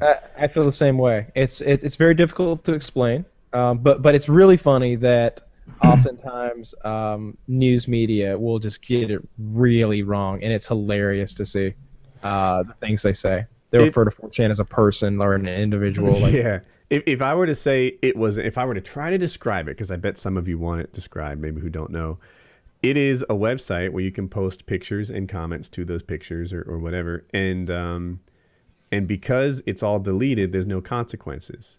So sometimes those pictures are like child porn or murder or whatever. Usually it's not. Usually it's like legit porn or just interesting pictures. There's some gore in there.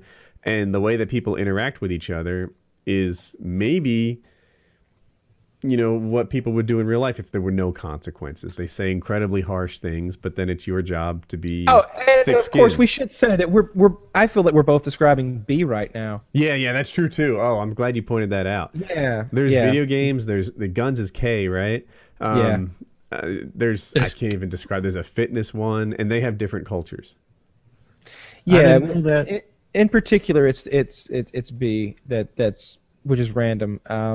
Yeah, I don't know why B stands for random. Are there but accounts?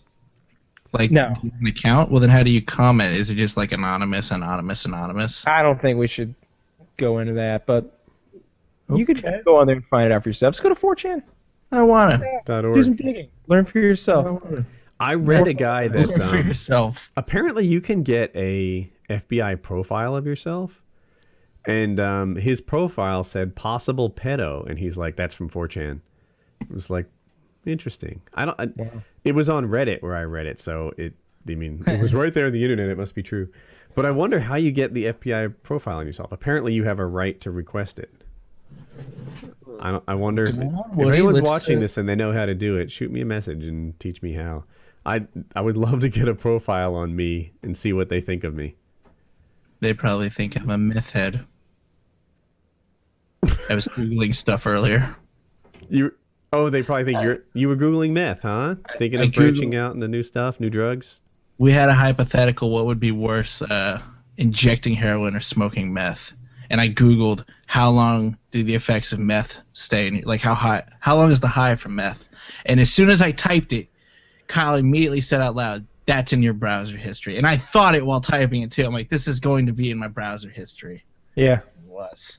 Yeah. You're on a list. Wondering it's about 12 hours. Red lights are going off, buzzers are ringing. Like there's people like alerted to your presence in the world now that you search that. It's weird that this stuff sticks. If I go to YouTube right now, the homepage recommends all this stuff like how to hook up a tractors, PTOs, and shit. Yeah, how to connect it, how to shorten a PTO. This is me plowing snow with a tractor.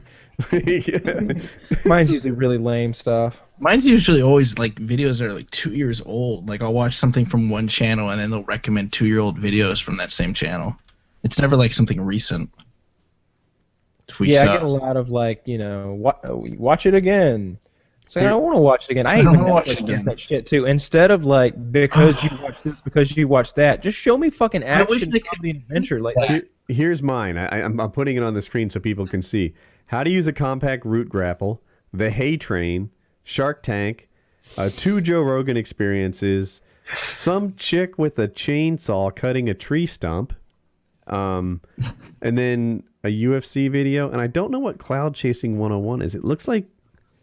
Is it about vaping? That sounds right. Yeah, cloud chasing. It says rest in peace trippers.